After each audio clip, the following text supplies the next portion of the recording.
And here we go. Welcome in to another edition of Bucky and BK. Today is Friday, June 26th, 2026. And the Buck and I are with y'all for the next 2 hours. On today's show, Team USA drops its first World Cup match of 2026. But all good. Still moving on to the knockout stage. We'll talk about what happened last night and start to look ahead to the important matches that begin next week. We've got some Texas football to dive into. Which former five-star recruit has the most to prove in 2026? Plus, updated odds to reach the college football playoff in 2026. We'll see if the Buck has any gold star locks for the people on that. A little Texas basketball conversation to dive into. Some NFL chatter to discuss. We've got a draft on the loose. And, why today's not so bad in the BBK news as well. Plenty to get into on a Friday edition of the program. Happy Friday to each and every one of you out there. We appreciate y'all spending some of your day with us. How are you today, my man? I'm good. Saddened by the news of one of my favorite voices in singing passing away at 84 years. I'm going to say that's old because 80 is old. I've committed myself to the same. If I'm lucky enough to make it to 80, that's the beginning of being old. I mean, it's not like the end of the world, but it's old. And he died at 84. David Clayton Thomas, of blood, sweat, and tears. You make me so very happy. I'm so glad you came into my life. Yes, that guy passed away. Canadian. I think he's Canadian born. David Clayton Thomas. Still love that guy's voice. Are you telling me that I make you so happy, or is that the name of one of his songs? The name of one of the Blood, Sweat, and Tears songs where he was the lead singer on. Oh, well, sorry for your loss. I've never heard of that guy, but rest in peace. But you've heard of the song. You played it this morning. You heard it. You remember that song. I know your parents have heard it before and remember everything about that song. I was just trying to be nice to you and be like sentimental as you're going through a tough loss. Oh, really? I have no clue who that guy is. Great voice, David Clayton Thomas. Oh, blood, sweat, and tears, man. Well, he gave all three of those things in this life, didn't he? Absolutely. And he's from Canada, so he must be bad at hockey and soccer, huh? Yes, but he's okay at singing. He had a great voice. I was a big Blood, Sweat, and Tears fan. I like the horns. I was into the brass section, Chicago Transit Authority when they came out of Oakland, Tower of Power, Earth, Wind, and Fire. I liked a lot of bands with a lot of horns. The rhythm section I thought was fantastic. And Blood, Sweat, and Tears was my favorite. That's truly when I was getting into all kinds of music then. That's when I was into the Black Sabbath, that kind of stuff. Pink Floyd. Oh, you're all over the map. Deep Purple. Nice. Oh, okay. You were on some drugs. That explains some things. I don't know. I was not. Come on. It was the 70s. What do you mean you were not? Of course you were. Everybody was. Yeah, but I was coming out of high school. I didn't touch one thing in high school. I was just a drinker back then. I never touched any kind of hallucinogenics. I never even dabbled in that. I was horrified because, my high school coaches told me if you did it or you experimented, you were going to die. I mean, like my high school was across the street from a cemetery. And my coaches always said, if you do this one day when we go over to the practice field as we cut through the cemetery, your name will be in there. And I was like, okay, that's good enough. I'm scared. I'm scared because it was a crappy cemetery. It wasn't like one of those fancy dancy, it was just one with a bunch of crosses, wooden crosses. I'm like, no, dude, I'm not being a part of this. Wow. He got you, huh? That cell job worked.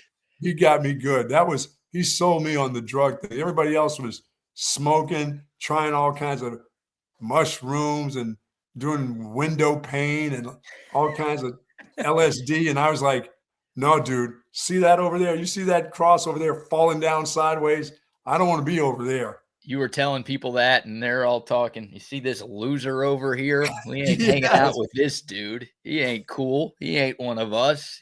That dude's just a football player pretending to be something else, But that dude was fired up drinking those when they had the keg parties. That didn't stop him. It never said anybody that was, he didn't say anybody driving off the road or killing somebody in the car would be in that same spot. It was always the druggies.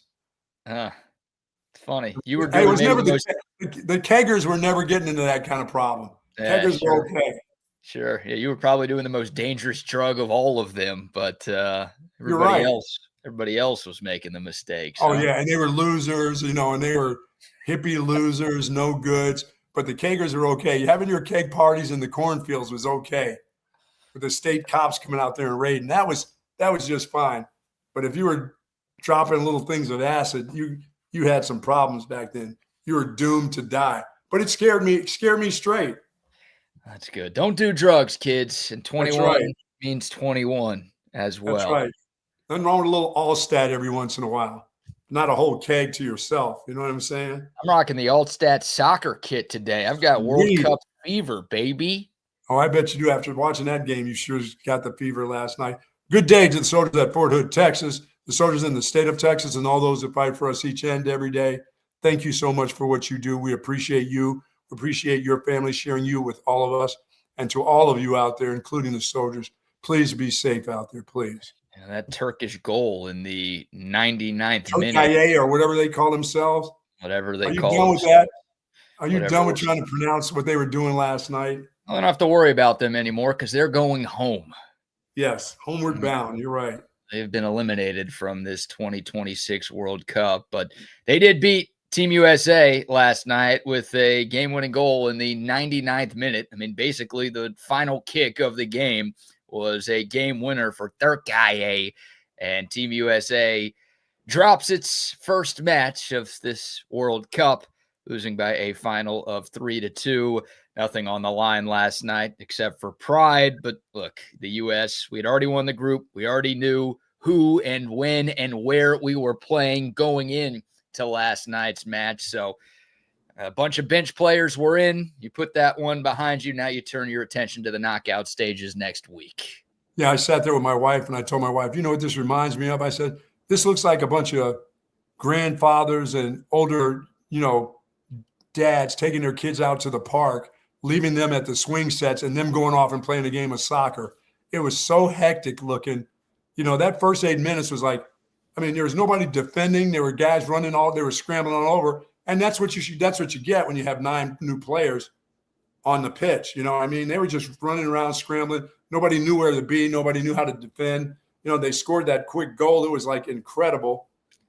Turkey played whoever their best players were that were still remaining. They were still in the country and hadn't gone back to get some hashish in Turkey. You know what I'm saying? So it was kind of helter-skelter there for a while.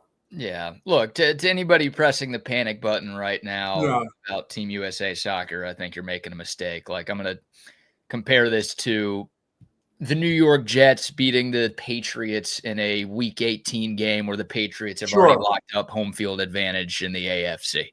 Like, that's what this was. Team USA, again, they had already won the group. They had nothing to play for last night. They were giving a bunch of guys opportunities to play in World Cups. A lot of the best players on this team didn't play at all. Christian Pulisic obviously didn't play until the second half.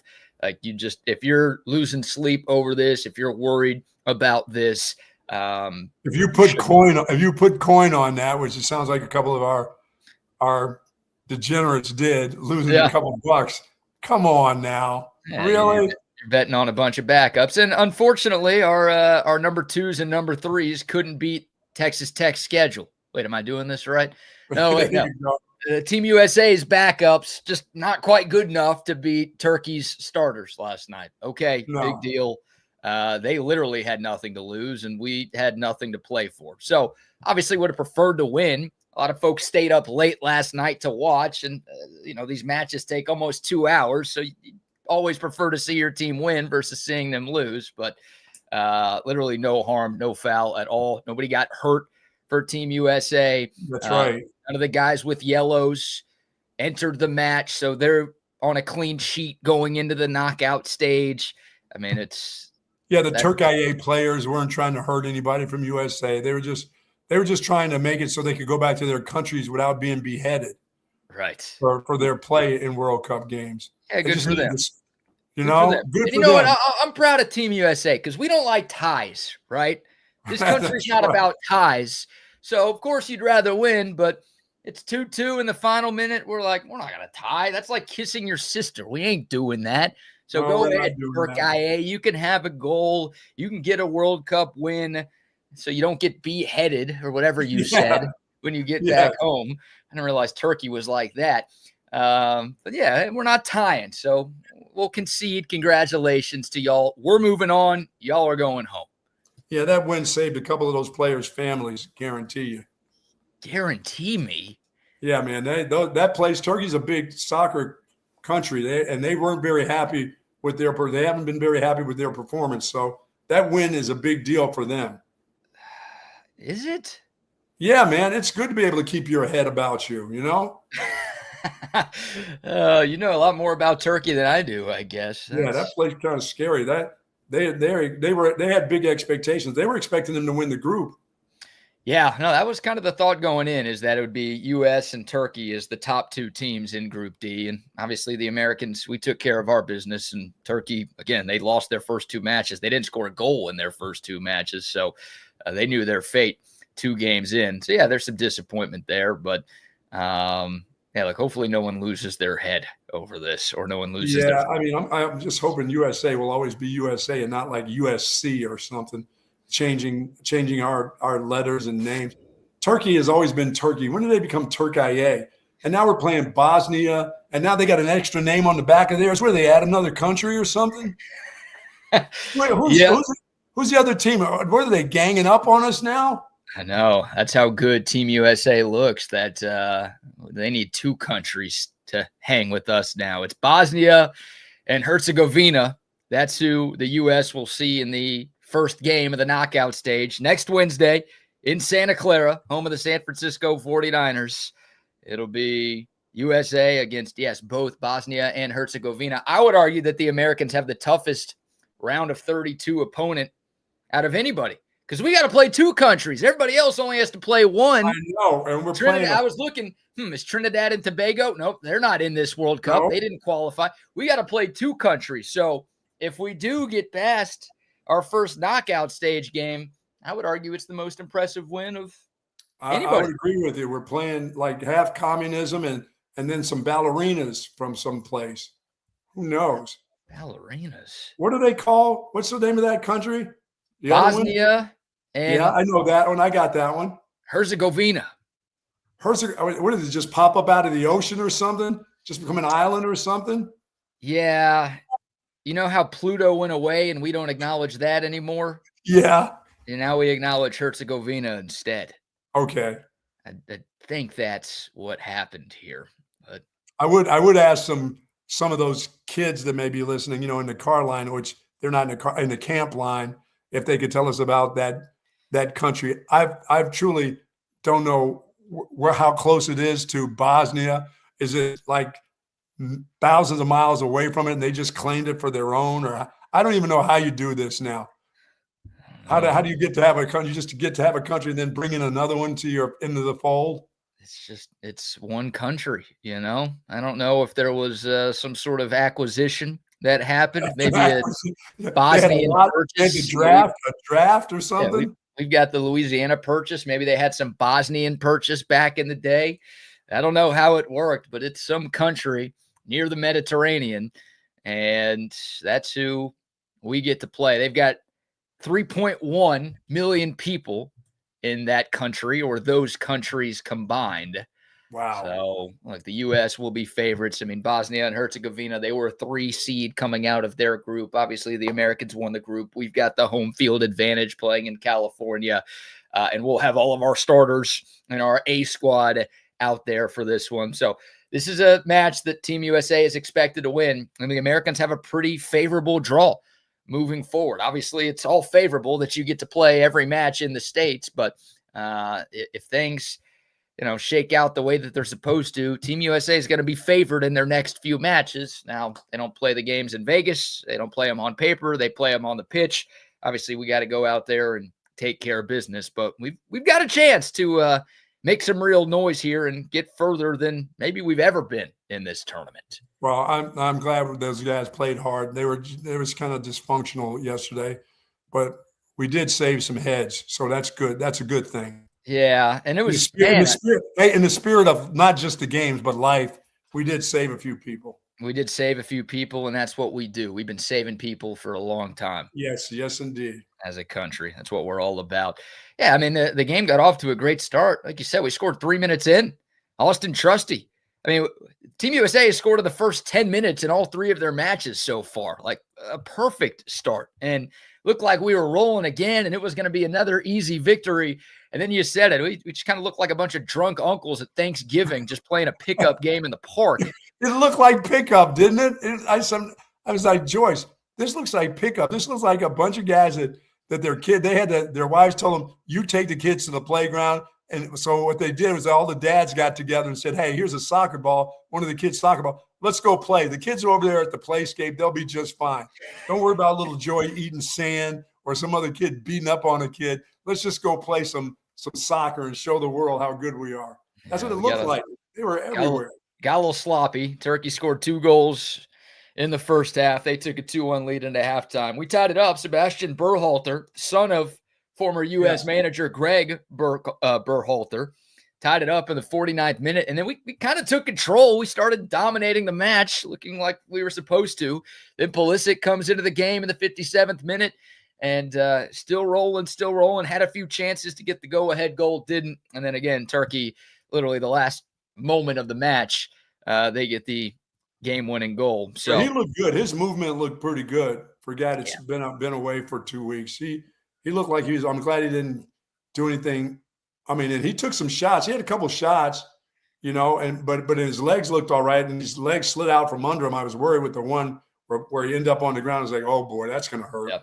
But he popped right up. I mean, and he played hard. He wasn't like coasting. I thought he played pretty hard. I thought there were a couple of moments last night, and I'm far from the biggest soccer expert in the world, but I've watched enough Team USA play to know what Pulisic looks like when he's right. There were a couple of moments where I thought he could have really taken off. Like he was kind of one-on-one against a defender, and I feel like normally he'd just go, and he's like, I'm going to pass this instead, or I'm just going to, take it back. Like, I don't think he was pushing it, but he didn't look hurt. He didn't look banged up. He didn't look super limited. Yeah.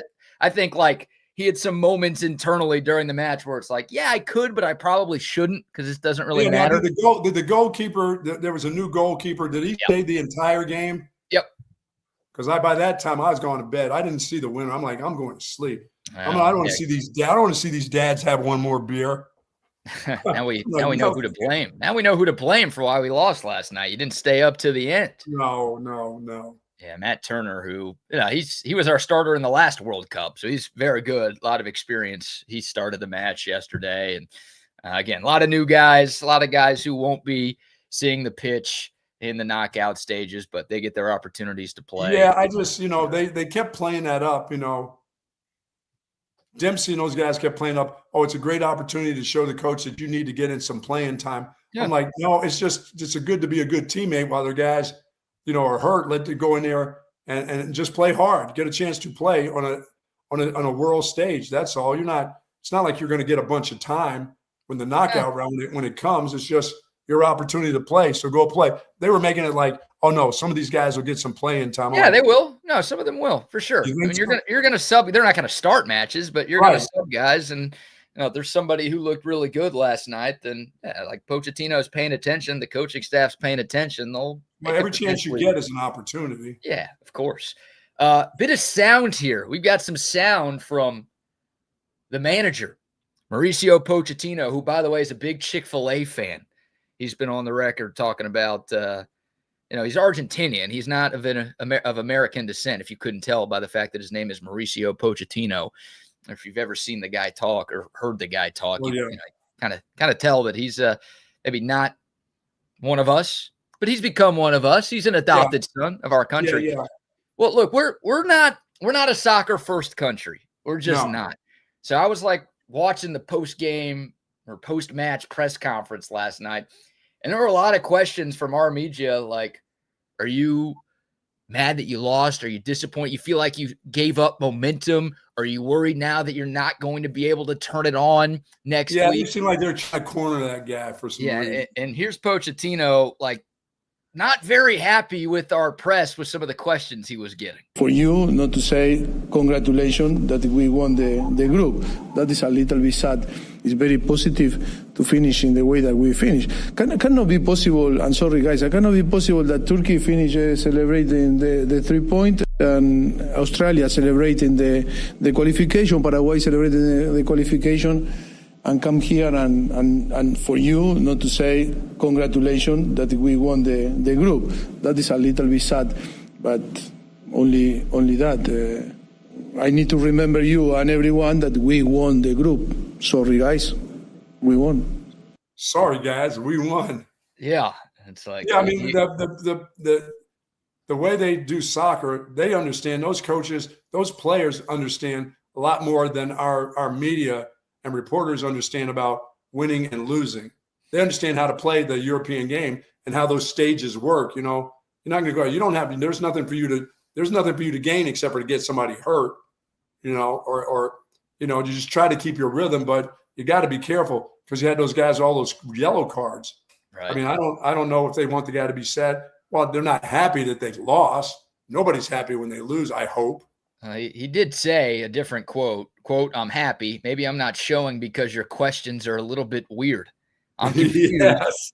I'm confused. Maybe the vibes is like we go home tonight and Turkey stays in the World Cup. No? Yeah. End quote. We get beheaded.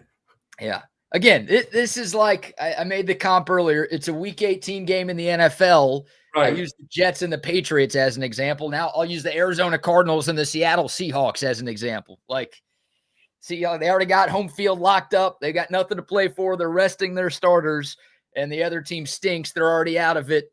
Whatever. We don't freak out if the Cardinals win that game or the Jets win that game. It's like they didn't care. It didn't matter at all. Now they're ready for the playoffs. His answer to that media guy should have been, how much money did you have on the game, you fool? Oh, we think Brendan Sorsby asked the question? He was out there? Yeah, you know he would have had something on that. Oh, man. So there you go. There it is. Team USA loses, but now we play two countries, Bosnia and Herzegovina. We'll try to get our guy Ben Wright on next week to preview that. Awesome. And some of the other knockout stage matches. We still got some group stage games today and through the weekend, but the good stuff gets going next week. And yeah, it will become win or go home for Team USA again next Wednesday. Does France play Holland today? I mean, does France play? Who do they play? Yes. They do play. No, they play Norway. Norway, yeah, okay. Erling. Sorry, I thought you meant like Holland, like the Netherlands. They play. Yeah, but Holland is playing today. Yes. Those two will play against each other. That's going to be fun to watch. Yeah, you've got 6 matches today. That's definitely the best one, right? Norway and France, and they both already moved on, but they're playing to win the group, so they do have a lot to play for. You get an easier path if you top your group. You also have Uruguay and Spain tonight, which Spain's one of the favorites. Uruguay's had some really, really good teams in the past, so that's a good one. 6 matches today. Enjoy your soccer. There's soccer. Duh. Remember we had that podcast for like a year called Soccer. Duh.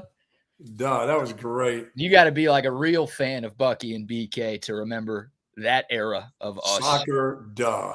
Right when Austin FC got to town. And soccer and Austin FC's been the same. Duh. Yeah. Well, they fired their everything. Duh.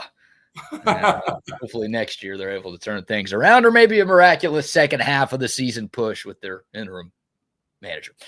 All right, we'll take your thoughts on all of that. 512-222-9328. That's the number for the Coda text line. Hit us up there. Of course, the YouTube, Facebook, Twitter, and Twitch live chats are rocking and rolling as well. From football to football, we'll get into some Texas Longhorn conversation in a moment.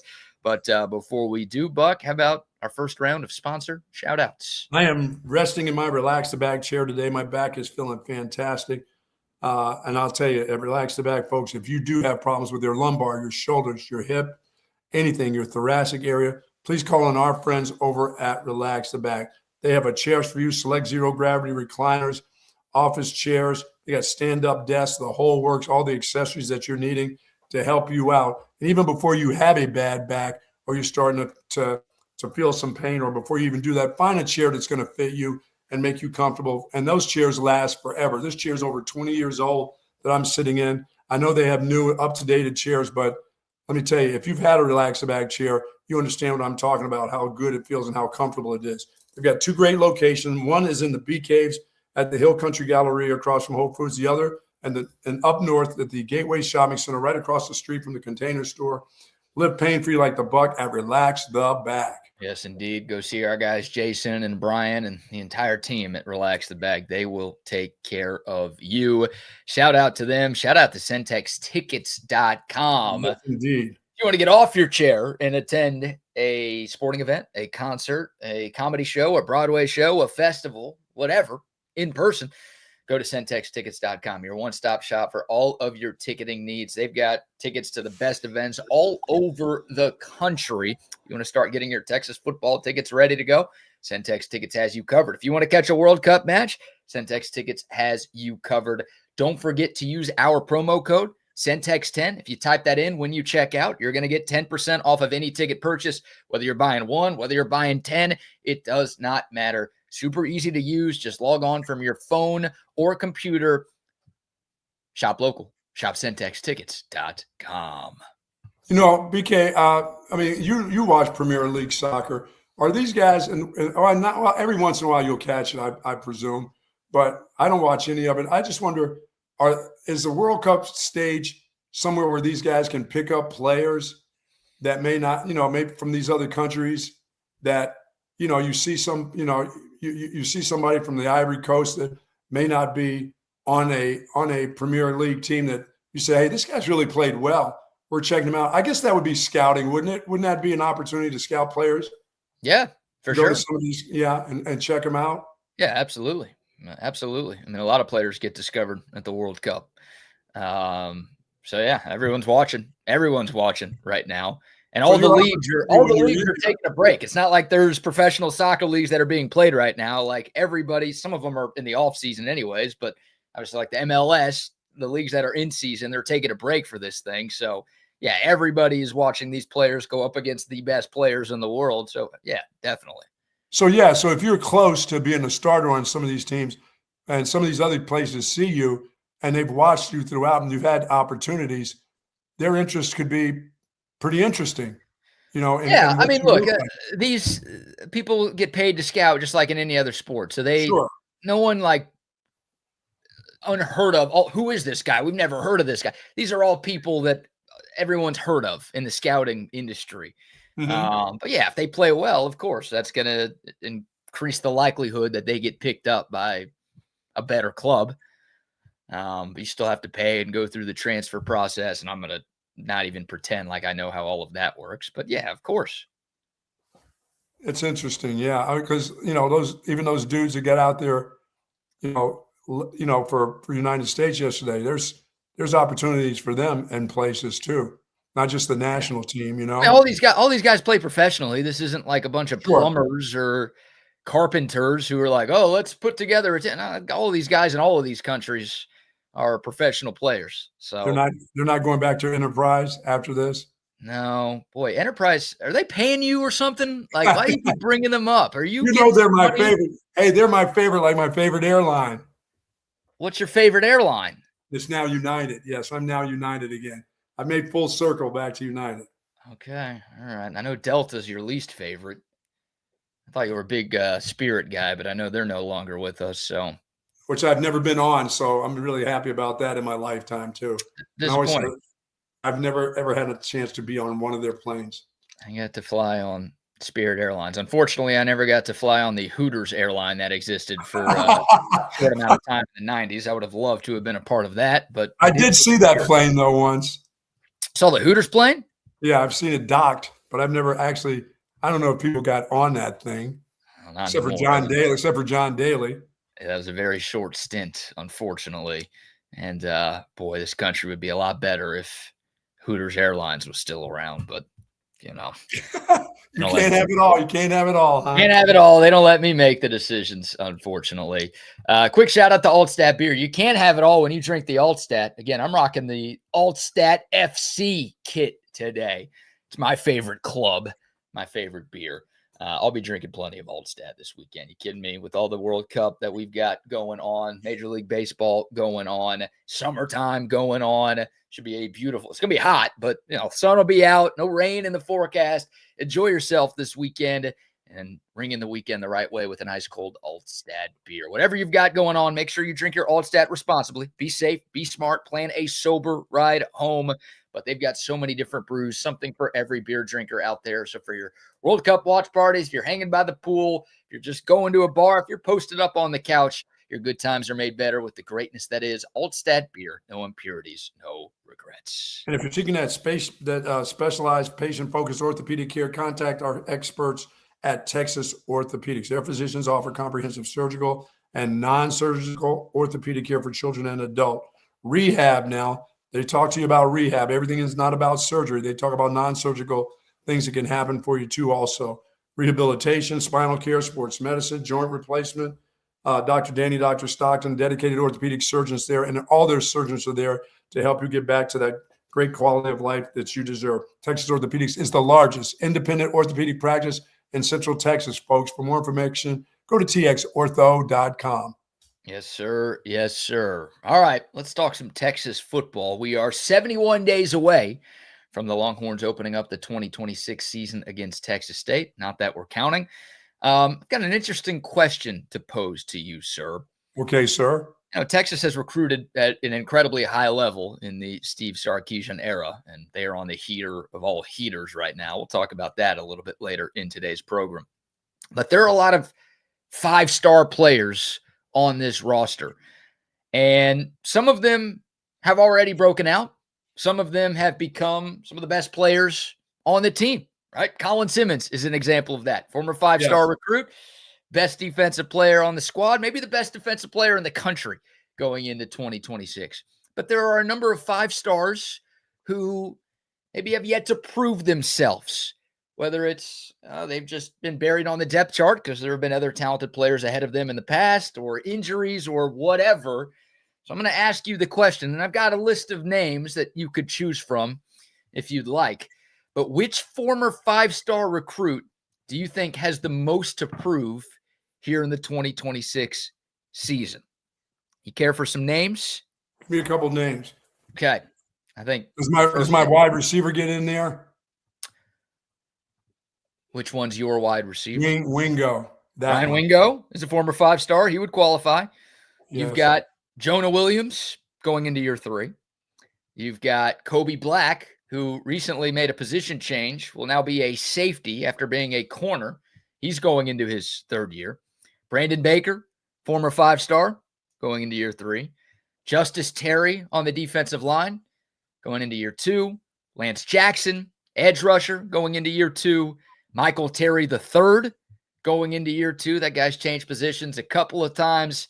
Those are some examples. Hell, you could say Arch Manning if you want, right? Even though he's already done a lot at Texas. I feel like he's got some things to prove this year. So those are some names. There's a couple more that I didn't mention. I'm going to say, BK, that, guys like Jackson, I mean, they are starting, last year you could see them coming on. You could see him coming on. Is he going to play to his 5-star rating? I don't know. I just need a 5-star. I know what you want from your 5-star. I know what everybody expects they're going to get. But a lot of times they end up just being blue-collar guys that are pretty good for your team. And he looks like one that's going to be really just pretty good for his team. I don't know if he's going to be All-American or whatever. But you know what? He's making progress, I believe. I believe Baker's the same way. Not all 5-stars are alike. Wingo is the guy to me still. I mean, he's the offensive guy. He has to be the 5-star guy that you expected him to be. He has the 5-star body, the speed, all the things except for the one thing that he needs to be. He needs to be more consistent. And if that guy is more consistent, I think that, to me, that changes the whole offense. I know we talk about their offensive line and the running back's going to be different. That kid right there can make a difference. That kid can truly make a difference because he makes a difference points-wise. And scoring. He has the opportunity when the ball's in his hand, if he can get it to stay in his hands, to do some really special things. He's the guy who stands out the most to me.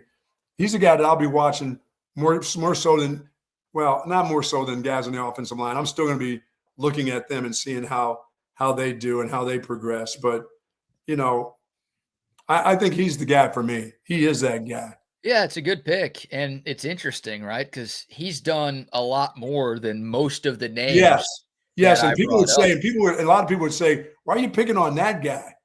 Right. I'm not picking on that guy. I'm expecting more from that dude. That's all. No, I mean, most to prove. I think he does have a lot to prove. Now, again, I mean, he led Texas in receptions.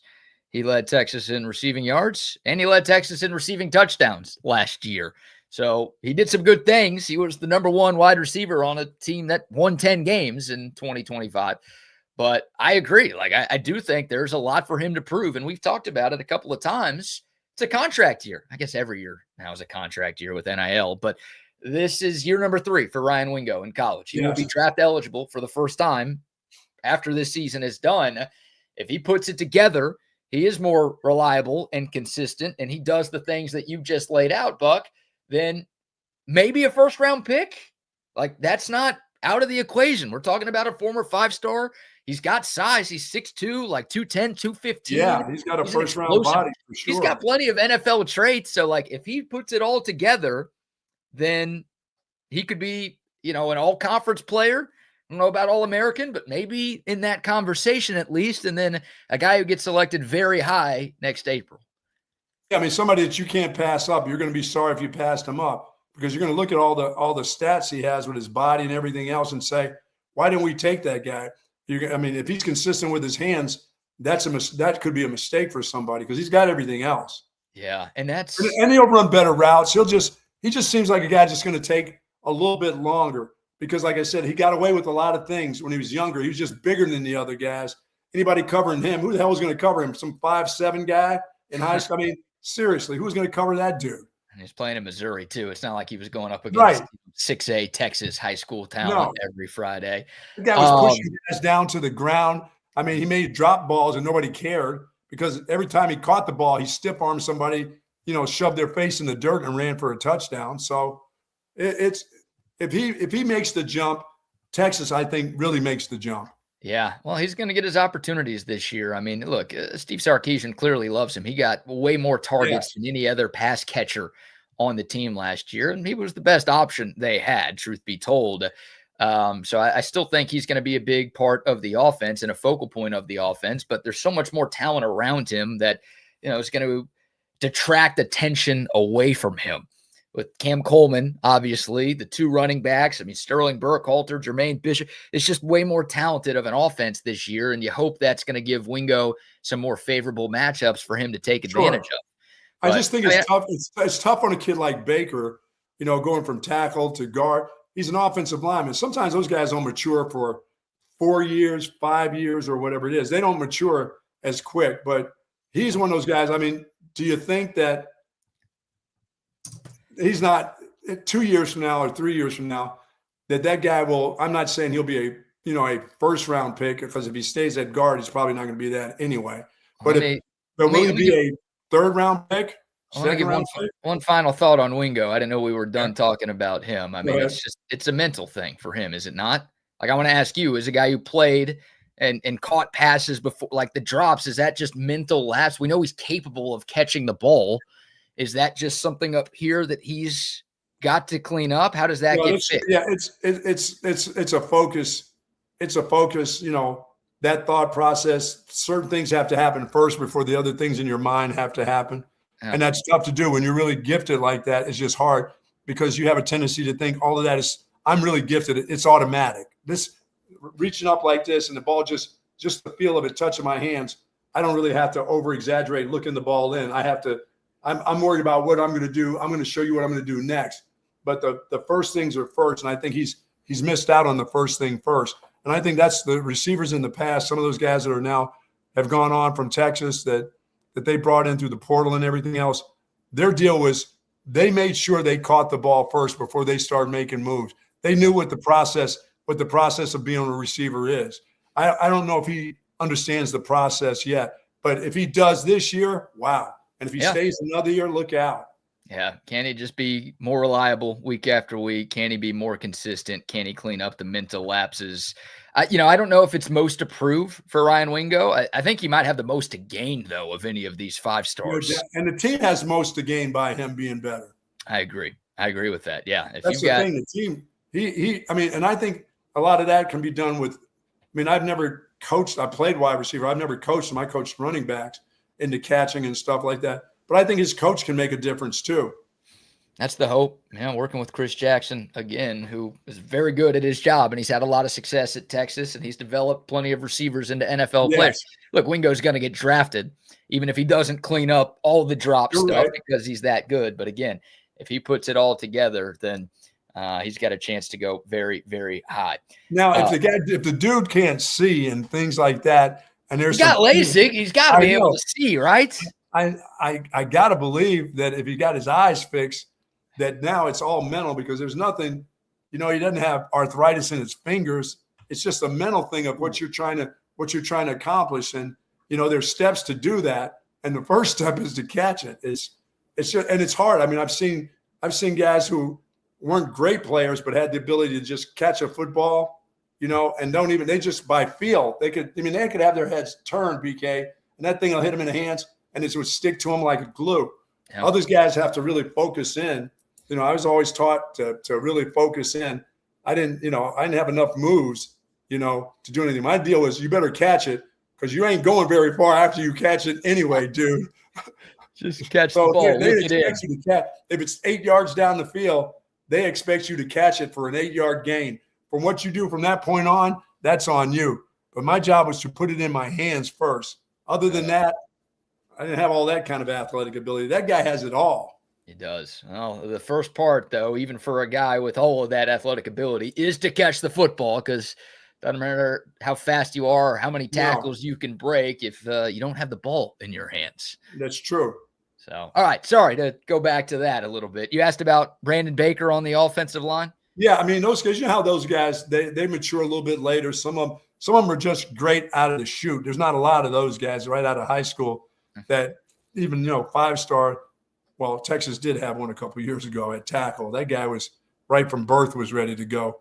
But this is a guy who can develop, and I believe when his time is up, a guard's not going to be he's not going to be a first-round draft choice, but can he be a third-round draft? Can he be good enough to be a third-round draft? Is he going to make himself that kind of player after his time? I think so. Yeah, I think it's hard, again, when you're talking about a guy making a position change, you don't know exactly what it's going to look like. Now, for Brandon Baker, he was a tackle on the recruiting services, but there were a lot of people when he committed and signed with Texas who felt like long-term, maybe he projects better as a guard. So this is not just, oh, crap, we don't have a guard. What are we going to do? We got to ship this guy inside.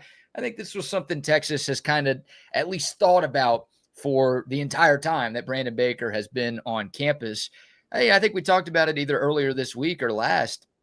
ESPN has their 2027 NFL draft prospect rankings where they ranked the top 5 players at each position in college football.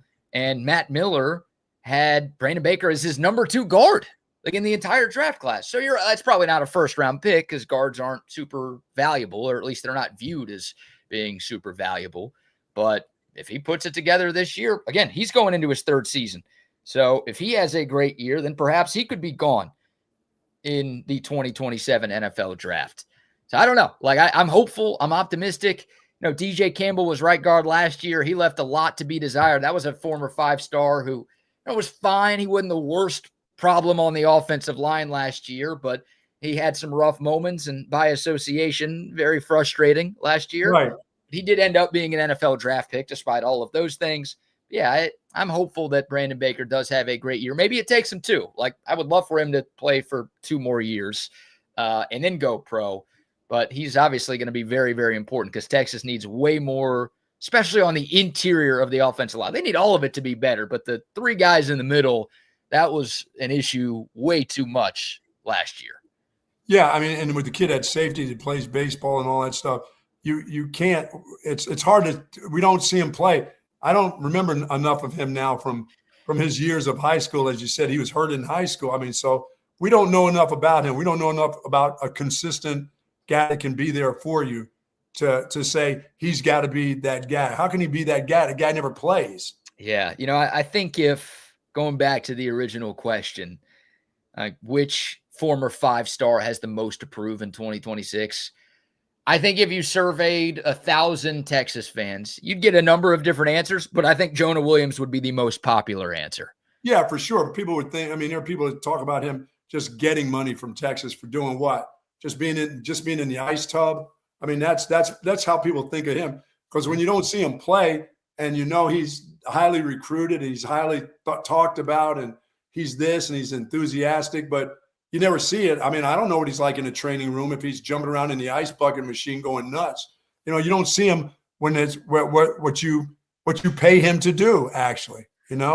Right. You can't make the club in the tub. And that's been Jonah Williams' problem. And you feel for the kid. He's not going out there trying to get hurt, but unfortunately, nobody wants to be hurt. And unfortunately, his Texas career has been marred by injuries to this point. Now he's got a chance to change all of that, but yeah, so much hype with this young man coming out of Galveston, and deservedly so. He is a supreme talent and one of the best athletes on campus. But we've been talking about that for a long time. Everyone wants to see it. I think people are tired.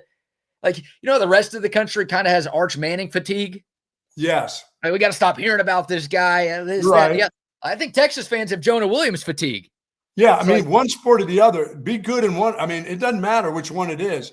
You get fatigue on both ends from both sports, baseball and football. And we've seen it more in baseball. Yes. So that's part of the frustration there. It's oh man, he could have been very helpful for Jim Schlossnagel's team this year because they had some outfield questions and they never really figured it out. And the bottom of the order kind of let them down in Omaha, and it would have been great to have Jonah. We don't really know what he is as a football player. In high school, he was really good, but he's playing in Galveston, not against the best competition. But you could tell when a guy is very good. And this is a 5-star. He was a top 10 player in the country. But again, he hasn't been on the field. So at some point, you'd like to see him prove that he belongs. And folks, believe me, he's got that money and everything else. He does not want to be hurt. There is no athlete with that capability that wants to be. He's not there just to collect. That's not what he wants. He wants to be on the field. He wants to show you what he's all about. He's probably that kind of guy, but it's just some guys are just that dude. He may be there for you for 2 games and then he'll miss 6. Some guys are just like that. We see it in the pro level. We see it at all levels. And right now he has got to get healthy so that he can be good in one sport or the other. To me, I just don't think he has the body for both. I know if he makes it through the football season, he's going to go right out there because mentally he's going to say, now I'm ready to go. I can go do both. But then if something happens to him in baseball, dudes, that's it. You can't keep doing that. The body sometimes tells you, or somebody around you needs to help you make that decision for you. Yeah, at some point it might get to that, but we're not there yet. And both coaches, at least publicly, I don't know how they feel privately, but both coaches publicly are very supportive. Well, they want to see how he played. They want to see the same thing that everybody, the fans want to see. They want to see, and then they've been close enough to see it at times, probably. Well, if you gave the coaches truth serum, they'd both say we'd like to have this guy play my sport only. But of course, yes, they like it. Like Sark and Schloss like each other. They want to see the other programs be successful, but you want to be a little selfish. It's your job on the line. You're trying to win games. So we're talking about an injury-prone player. It's can you pick my sport and leave the other one behind? So at some point it might get to that. But dude, if he hits, he's 6'3", 210 as a safety. This guy totally changes the ceiling of this defense. Now, they're not expecting him to start this year. You've got Derek Williams, and more importantly, you've got Jelani McDonald. Those are your 2 starting safeties. But golly, if Jonah Williams can actually get halfway to his ceiling, forget his ceiling. If he could just be half as good as what some people thought he was going to be coming out of G-Ball, then he totally changes this defense because he's just a chess piece who can cover, who can hit, who could play in space. Obviously wishful thinking, but yeah, because we just haven't seen it. It's just, I know it's hard when you don't see it at all. Total difference maker for Will Muschamp's defense. And now he's got to turn that potential into snaps. Forget production. Just turn it into snaps. You're right. Just get on the field. We will start there. And then Justice Terry. Just go down and cover a kick for me. Let me see you cover a punt. Let me see you get down out there and cover some guy on a punt return. That's all I want to see. I want to see you move. Well, he played in 8 games last year, technically. 9 tackles. So that's not what Texas is paying for, and that's not what any of us had hoped for Jonah. But like I think, and I'm not the first to make this comparison, but like we've seen this happen before. I mean, Jordan Whittington's a great example. And I would say DeMarvion Overshone, if you want a defensive player, a great example. Like those guys were highly recruited players, and their first couple of years in Austin, all they were was hurt. And then they both figured it out. Had great final years in Austin. Overshone, 3rd-round pick, still getting hurt, but playing for the Cowboys. Jordan Whittington, 6th-round pick, playing for the Rams. So it can happen. Like you can get over the injury prone, and you can get over that. I mean, it only takes you get a full season under your belt where you've had just some little dings and pings, but most of the times you've been reliable and been on the field. And Whittington, I felt for a while that never was going to happen. I know. We'd all kind of like, it's just, it sucks, but 5 stars, just what do you do? It's injuries. And thankfully he put it together, and he was a fan favorite and had a couple of great years in Austin towards the end of his career. So that's but Jonah is just so much talk, and we just hadn't seen him enough, period. I know. I don't disagree with that. Like we haven't seen him enough, and so far it's a sunk cost for Texas. There may be some donor out there who's getting mad at CDC. Really? You made me pay for this guy? He's not even on the field. Either field. I thought he was going to be on 2 fields. Yeah, really. He's on 0 fields. A couple more names here. Justice Terry's an interesting one. Defensive lineman going into year 2. That was such a big recruiting win for Texas. Remember, he's from Georgia. Mm-hmm. Georgia really wanted him. And Texas, call a spade a spade. They money whipped him. They got him. They spent a lot of money. They had the highest bid. They stole a defensive lineman. And we know Georgia's all about their defensive linemen. For sure. They stole that kid. And he was a little banged up last year. Also, just there's so many good defensive linemen ahead of him, and they didn't need a freshman to play. But that's another one of those guys, former top 10 player in the country. If he gives you a little something this year, not going to be asked to start, but if he can be disruptive, then that also changes the ceiling of this. Yeah, but he flashed enough that we saw some things from him. I got to believe the coaches have to believe that too. Yeah, I guess. The guys in front of him were pretty good. They were pretty stout veteran guys that he had to play through. This will be his year. That's the hope. And there's still plenty of veteran guys ahead of him on the depth chart. I mean, Justice Terry last year, 10 tackles, 1.5 TFLs. Appeared in 10 games, but didn't play significant snaps in most of those. But yeah, that's another one of those dudes. To me, for Justice Terry, it's a matter of when, not if. Right. If that win is this fall, then again, you already feel good about the top of your defensive line rotation with Hero Canoe and guys like Alex January and Myron Charles and Josiah Sharma and a couple of other names, Murad Watson too. But if you can add that dude into the fold, then that would obviously be a big one as well. Absolutely. And then Michael Terry III, I'm not expecting anything from that dude. No. Some people are hopeful and optimistic, but I don't think 2026, unfortunately, is the year where he makes his impact. And then I guess we can end this with Arch Manning. Talk about guys with something to prove. Look, he proved a lot to you and me, and I think most of Longhorn Nation with the way he played down the stretch in 2025. But there are a lot of folks around the country, whether it's, they hate Texas, so they're going to dunk on Texas regardless, or hey, once Texas lost that Florida game, we don't need to watch Texas anymore, or whatever the reason. There are a lot of people who still doubt Arch Manning and don't think he's very good. So you talk about a lot to prove. I mean, for the 2nd straight year, that guy's your Heisman favorite. For the 2nd straight year, everyone's talking about that dude being the number 1 overall pick in the upcoming draft. Like, if he hits the ground running and does all of those things that the folks in the desert are projecting him to do, then he's going to prove a lot of people wrong.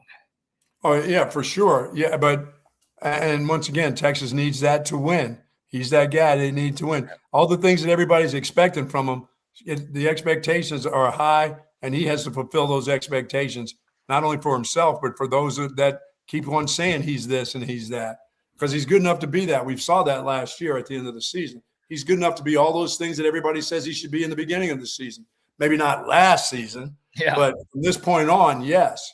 That's what it's got to be, too. And everyone knows this. Arch has to get off to a better start. I mean, and he should, right? He should. Like, that was as tough of a first game as any college quarterback could have ever had to play on the road. Sark's in charge of getting him off to that. Know your player. Let's not say that, yeah, I know him like a book. Okay, let's really know him. Know what he needs to have. Know what you need to call. Know what you need to get him going immediately. Not in third quarters or second parts of the season. No, now, right before the summer ends, know exactly what that kid needs, and then tell us you know him, and then we'll see that on the field.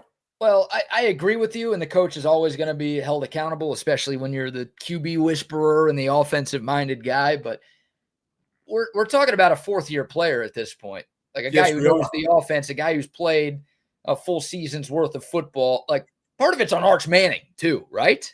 Oh yeah. Like there were plenty of plays last year in that Ohio State game. Sorry to bring this up. It's a Friday. We're supposed to be having a good time here. Where Sark dialed it up. I don't know what more he could have done for Arch Manning. Arch just didn't. I don't expect him to be the short arm kid coming out there worried about making the throws and throwing behind guys. I expect him, the guy, to be on target, on cue, taking off when he wants to take, when he knows he can pick up first downs or big plays. I expect him to do all those things. Now, he's going to make mistakes here or there. Somebody's going to get a tip ball, and it's going to go, they're going to get it. He's going to get intercepted. He's not going to play perfect games, but I expect for him to look more organized than he did last year in the beginning of the season, for sure. For sure. And he has to. He has to, right? The Texas's start to last year is what ultimately cost them. Well, there's nobody that doesn't expect that. Even the ones who are saying all these things about him would expect a year later, after what they saw, in the middle and the end of the season, for that guy to be everything that they said he was going to be way too soon, that he should be there now. There's no reason he won't be. And again, part of it's on him, but also you feel more confident because of the guys around him. They didn't give him enough last year to work with. And that was a mistake, clearly. And Sark atoned for that mistake in the transfer portal. But yeah, I don't think there are any excuses for Arch Manning this year. I'm going to expect a lot from that guy. And again, the coach is always going to be held accountable. I'm not saying like absolve Sark of the play. Those two are married. They are married. So if Arch doesn't look good, it's going to be on Sark. It's going to be on Arch. Yeah, our expectations, you and I before the show, we had talked about this was a group, even with that they won 10 games last year. With that offensive line that, couldn't pop a grape, they actually won 10 football games with just some upgrades at certain spots. But and these the upgrades that we're talking about aren't small upgrades. These are big money upgrades that we're talking about, including another year with a quarterback with some experience. This should 10. They got 10 wins out of that group. That offensive line, they got 10 wins out of that team somehow. All the problems, all the issues that we talked about. Look, it's good that we're back to the point where a 10-win season's a disappointment. That's where Texas was in the heyday of the Mac Brown era in the aughts.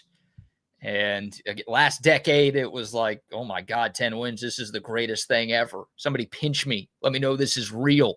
Yes. So it's nice to be back at that point, but it was a disappointment.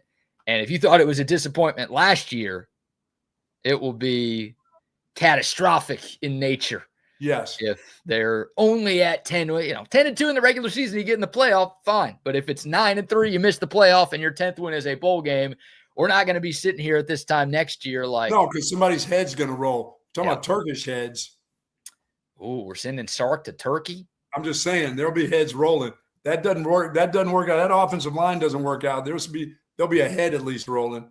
If that group isn't, they can't. I said they can't be worse, and I truly believe they can't be worse than they were last year. Can't be worse. No, it just can't. There's no way. Just from a year experience, one more year for some of those guys, it can't be worse.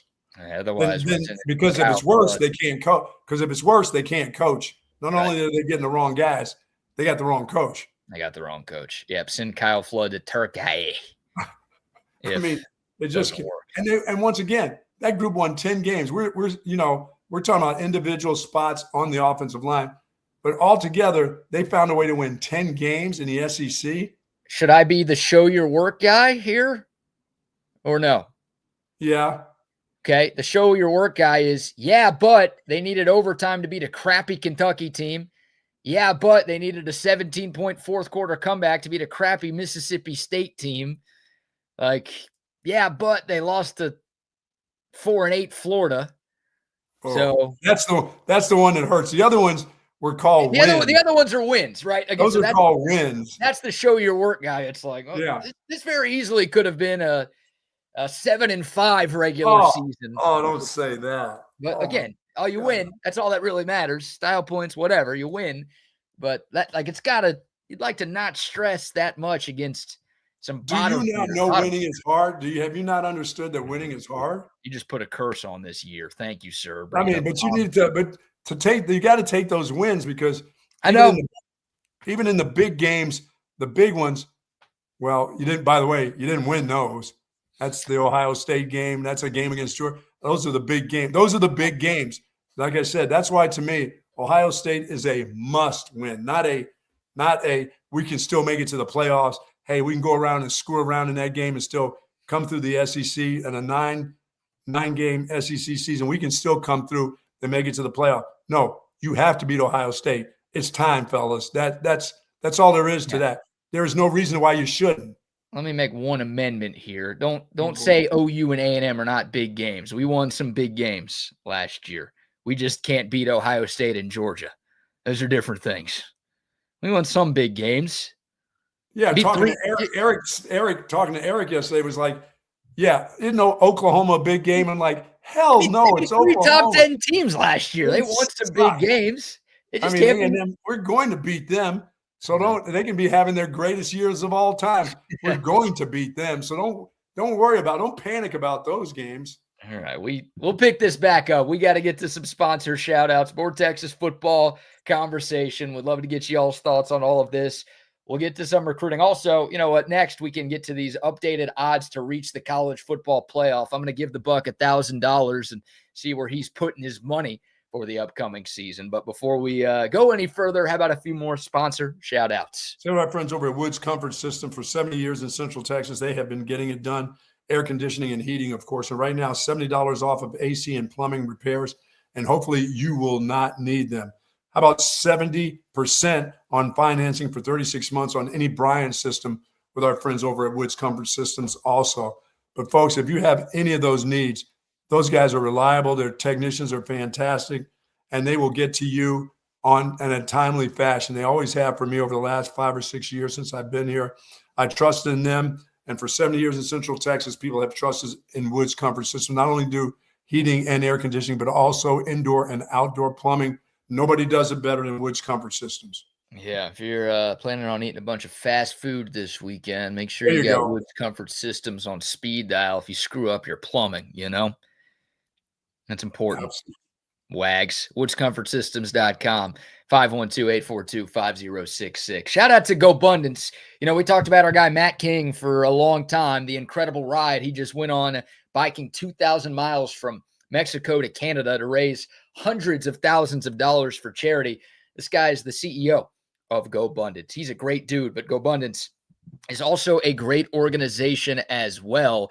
And look, we're talking a lot of Texas football. Texas football is built on legends, right? From DKR setting the standard to Mac Brown bringing home a national title to VY and Colt McCoy leading by example. The Longhorn way is not just about talent. It's about discipline. It's about brotherhood. It's about rising to the occasion. And that is the same spirit behind Gobundance, a community of high-achieving men. A bunch of homeless dudes here. These are high-achieving men, business pros, investors, and leaders who push each other to win, not just in business, but in life. If you want to live like a champion, if you're ready to level up, if you feel like maybe something's missing a little bit, like maybe you're married, you got a family, you got a decent job, but the itch isn't quite scratched yet. Gobundance may be the team that you have been looking for. Join today, Gobundance.com for more info. That's Gobundance, Gobundance.com. Yeah, I like what they do there, BK. I've read a little bit about it, and of course, talking to Matt, it's about being successful in business. It's about being successful in life, being good fathers and working for the community. We know how hard Matt works for the community, the whole Texas community. But if you've got a neighborhood and you want to know what can I do in my neighborhood? I mean, that's kind of where it all starts. Starts in your home, but then it goes out to your community. can't do all these big things until you do the little things right. And that's what Gobundance is all about. Yeah, well said there. Gobundance.com. That's exactly what Matt's all about. That's exactly what Matt's all about. And he's a good dude. So is Mike McCall. Mike McCall's a pretty good dude, too. Great friend of both of ours. Love hanging out with this guy. He's a big Longhorn fan, tunes in pretty much every single day. I'm like, all right, BK, well, why are you talking about him? What can he do for me? Well, he's a custom home builder, and he's a custom home remodeler here in Central Texas. And he and his father have put together a great team, and they do that better than anybody else. So if you're looking to build a home from scratch, or if you've got a place that you really like, but you want to like it a little more, McCall Custom Homes, kitchens, bathrooms, outdoor spaces, you want to add on to your home, whatever, reach out to our guy, Mike McCall, and his great team at McCall Custom Homes. Free estimates for Bucky and BK listeners. Just go to their website, McCallCustomHomesATX.com. They're A+ rated by the BBB. Just Google them, Kurt Signetti. Tons of 5-star reviews online. And when you're ready, again, McCallCustomHomesATX.com, or you can call or text Mike directly, 512-633-9580. It's McCall Custom Homes. We build value into your home. Our good friends over at Sue Patrick, of course, for 50 years in Central Texas. They have been getting it done.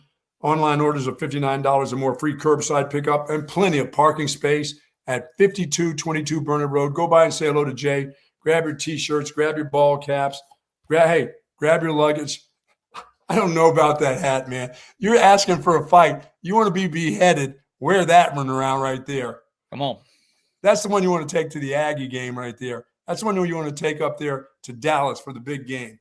That's the hat that you want to start a problem. That's the hat you start a problem with. They've got that one at Sue Patrick along with all kinds of gear. For more information, folks, go to SuePatrick.com. You want to start a problem, get that hat. You want to start a problem, wear that hat. That hat right there, well, that'll cause a problem. If you walked into a doctor's office with that, that's going to cause a problem. Oh, man. Yep. That is a very prideful hat. I'll say that. And it takes, I don't know, I think it takes a lot of, you got to have big gonads to walk around with that. A lot of chutzpah. You got to have it all to do that. It's a gimmicky kind of thing, but there's some people that take that hat serious. I got to believe. There's nothing funny about that. That's real deal stuff right there. Yeah, that's real deal problems right there. It's real deal fandom right there, sir. Oh, man. Love Sue Patrick, SuePatrick.com. All right. Well, we'll continue the Texas football conversation and kind of broaden this to a more college football conversation. Right. Got some updated odds to make the college football playoff here in the upcoming 2026 season. We'll start with Texas, and then we'll get to some of the other teams that have the best odds to reach the 12-team field. It is 12 teams again this year. I know there's been all this discussion about 16 or 24, 76 or whatever. We're sticking with 12, same format as last year, so keep that in mind. Buck, Texas is at minus 225 to make the playoff this year. That means you would have to bet $225 to get $100 on a win if Texas were to reach the CFP. So the odds, if you will, not in your favor as a bettor, but Texas clearly favored to get in to the 12-team field. Would you feel confident in making that kind of bet? If I had $1,000, I'd put 500 on it. Okay. I'd put half my grand on it. All right, so you'd win a little more than $200 if you. Ooh, that's a lot of sweat. That's a lot of sweating right there for $200. Yeah, again, the odds are not really in your favor, Hunger. No, but I'd do that. I would do that. Even with the crazy schedule that the Longhorns have. I mean, the talent on this team. Look, just on talent alone. I mean, if they had an ACC or a Big 12 schedule, just ask Steve Sarkisian, Texas would be like minus 1,500 to get into the playoff.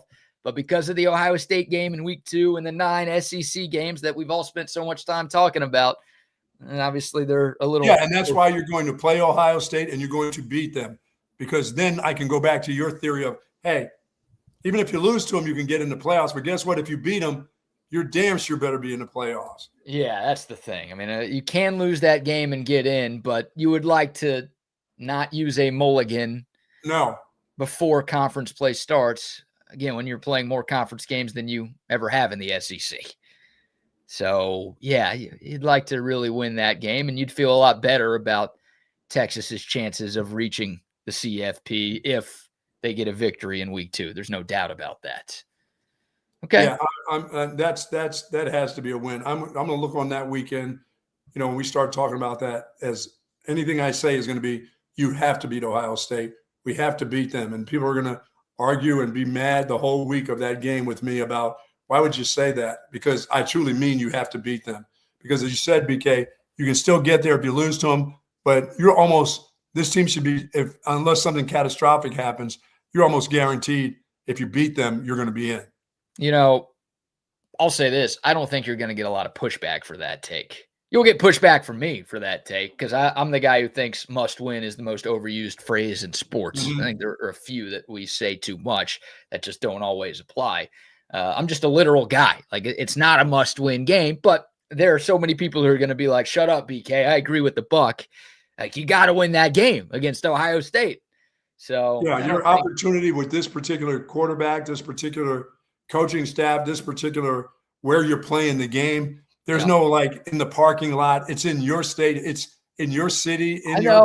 I know the argument. Believe me, I'm not like, oh, I'd be happy if we lost or I'm okay if we lose. I'm going to be incredibly disappointed. We all will, but they can still make the playoff and win the national championship if they. Yes, you're right. Ohio State did it. Yep. Yeah, they keep losing to their biggest rival every year when they, won a championship 2 years ago. So it is possible, but would not be fun in the moment. There's no doubt. So, all right. So you think Texas will make the playoff this year? I do too. I'd put some coin on that, even though it's minus 225. Care to take a guess? And I know you're not looking at every schedule in front of you right now, but care to take a guess who Vegas thinks has the best odds to qualify for the CFP? Georgia or Indiana? 0 for 2. They are both tied for second, so you're not far off. Georgia and Indiana are both at minus 350. But there's one team that's minus 700, Buck. They've got double the odds of anybody else in the sport. The team that I'm saying you must win against? No. Huh. We do have to respect Indiana, don't we? Yeah, you already guessed them, and I told you were wrong. Okay, how about I'll give you one more guess before I tell you. Notre Dame? Notre Dame. Well, don't forget, not only are they not I don't want to say that name, but yeah, that group. Not only are they not in a conference, not only do they play a joke of a schedule, but remember, they signed that under-the-table agreement with the college football playoff that's like, as long as we're in the top 12 in the rankings, we're getting in and you're leaving somebody else out. They were so ticked off about getting spurned for Miami last year, even though Miami beat them, and it made a lot of sense that Miami was in and Notre Dame was out, that the college football playoff, we got to kowtow and bend the knee to Notre Dame and change up the rules to get them in. So because they've got a favorable playing field, they've got something that nobody else has, and also, their schedule is Charmin ultra soft. It makes sense that they're also good too. I will acknowledge that, but it makes sense that they are getting the number that they are getting. Wow. Minus 700. Are you putting money on that, or is that just not even worth it? That's not worth it. That's not worth the risk. Too much sweat? Yeah, I don't want to sweat at all. That they should be in with their schedule and the way they have the system all rigged up for themselves. Notre Dame's schedule here. I'll rapid fire through this. Wisconsin, neutral site, game 1. They stink. Rice, game 2. They might be better than Wisconsin. Michigan State, game 3. Purdue, game 4. They're worse than all of them so far. Bill Belichick, game 5. Sorry, the Fighting Jordan Hudsons, game 5. Stanford, BYU. Some of these are road games, but I'm just listing the opponents, obviously. Navy. They do have to play Miami again, but again, you can lose twice and still make the CFP. Miami, your Boston College Eagles, SMU, and Syracuse. Do they Stanford? I mean, Stanford gets a coach every year. Who's their coach now? I don't know. Andrew Luck's running the program. They had Frank Reich as the interim last year. Yeah, they change coaches every year at Stanford. Oh, there's a lot of new coaches on this list and a lot of coaches who are going to be fired at some point in this season on the list. Luke Fickell, Wisconsin. So, yeah, they're not losing more than 2 games in that stretch. Minus 700. Hey, let me ask you, where do they play the mighty Boston College Eagles this year? South Bend. It doesn't matter. As our guy Jason says, they don't have Northern Illinois. That'd be a loss if they had to play them, but they're too scared to play those guys now after what happened. They don't have Indiana on their schedule? No. They got Miami, and they got BYU. Those are their 2 toughest games. And they play the Fighting Lise Hudsons, huh? Yeah. No, not our old boss at the radio station, Fighting Jordan Hudson's. A different radio station. I don't think she's involved in this one. So Notre Dame minus 700. Ohio State and Indiana are at minus 350. Oregon minus 325. Miami minus 285. Texas Tech minus 200, Buck. You got any other locks for the people? The Aggies are plus 150. You get plus money on A&M. They made the playoff last year. You saying they go back to back? No, because I think by game 7, they're talking about, why does this kid still quarterbacking for us? You didn't say that last year. I said that last year, and it didn't happen. Now, he waited to the very end of the year against Texas and in their playoff game to make people ask the questions. Why is he our quarterback? But had a good year for the first 11 games. Is there anything that says anything about University of Washington? They've been having sneaky decent seasons. Plus 450 to get in. Really? Plus 450? Yeah. That ain't good enough for me. That's not good enough? I maybe have to take a flyer. Like the Huskies? Plus 450? Yeah. Can you name one player on Washington? No. Okay. No, hell, I don't even know who the coach is there. There you go. Yeah, and if he's probably came from either the MAC or Oregon State or Washington State or San Diego State. Well, it's Jed Fish who is their coach. He was at Arizona before this, and he's an NFL guy. He's like on the Patriots staff for a while before taking the Arizona job. But you know who the safest bet probably is, and I know we've been roasting them for a few weeks now, and we're not alone. I feel like Texas Tech at minus 200 is – I know they don't have Sorsby anymore, unless Cody Campbell's trying some other lawsuit, and he's trying to pay off the federal government now to get that turned around. But Will Hammond, if that dude's healthy, their schedule's terrible. It's so bad. Who are they playing? Do they have the Baylor Bears? Oregon State is their big non-conference game, team that went 2-10 last year. And, they do get Baylor in Waco. Does that scare you a little bit? There you go. Win for Baylor. They don't. The teams that finish 2nd and 3rd in the Big 12, BYU and Utah, Tech doesn't even have to play either of them. Their toughest game is probably at Oklahoma State. They got a new coach. We're just assuming. Did you say that they play TCU? Yeah, they do play TCU. At home. TCU's quarterback's gone. He's playing. Yeah, it's an 8-4 TCU team. So I don't know. Tech at minus 200. As much as I like roasting them, I feel like they should be the favorites in the Big 12 to make the playoff. No, we can't do that. We can't even think that. What do you do? Are you flossing right now? What are you doing over there? I had something in my tooth. You're on camera, sir. You know that, right? No, I just had something in my tooth. I had to get it out. It was driving me crazy. It was making my brain go left side only. You keep floss on your desk? No, I keep one of those little things right here. Like, do you reuse that? Yeah, it's right here. It's right in front of me. How long have you had that? I don't know, a month or two. Those things are like one-time use. Those little dental flossers, you use them one time, you throw them away. I don't use the flossing part. I just use the picking part for digging. Okay. So it's like a toothpick. You're using the same toothpick for 2 months. Yeah, I mean, this is better. It's plastic. So when it gets stuck in your tooth, it stays longer. All right. I can't root for Tech. I can't. I'm not rooting for Tech. I hope they go 0-12. They're in that category. I couldn't spend the money on them. Okay. All right. They'll find a way to screw it up. They didn't last year. Well, they waited till the playoff where they got shut out against Oregon to screw it up, but it's really hard to screw it up against that slate that they've got, methinks. So Miami in the ACC, Notre Dame, which they're in the ACC anyway. What about Virginia? Do they have any shot? Plus 850. Ooh. Again, I will ask the same question to you I asked you about Washington. Their quarterback is gone. Can you name one player on the Virginia Cavaliers? Their quarterback is gone. I know that. Okay. I mean, I can't right now either. I'm not like calling you out. I'm not putting a bet on.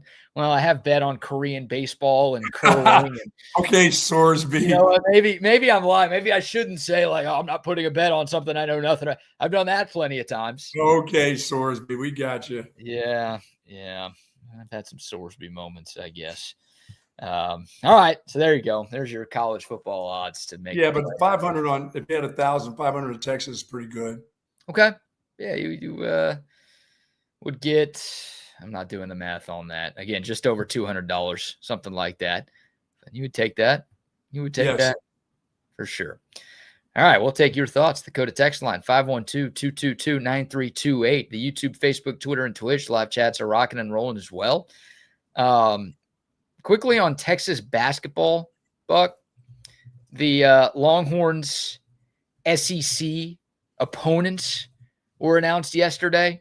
We don't have dates and times and TV networks or anything like that just yet, but we do now know, the teams and where Texas will be playing its conference games this year. And the Longhorns will play 18 SEC games per usual. That means they get, I'm doing a little screen share, by the way, for those of you watching. They play 12 teams once. They will play 3 teams twice in league play. Those 3 teams, Oklahoma, Texas A&M. No surprises with those 2, your 2 biggest rivals. You should get them home and home every year. Right.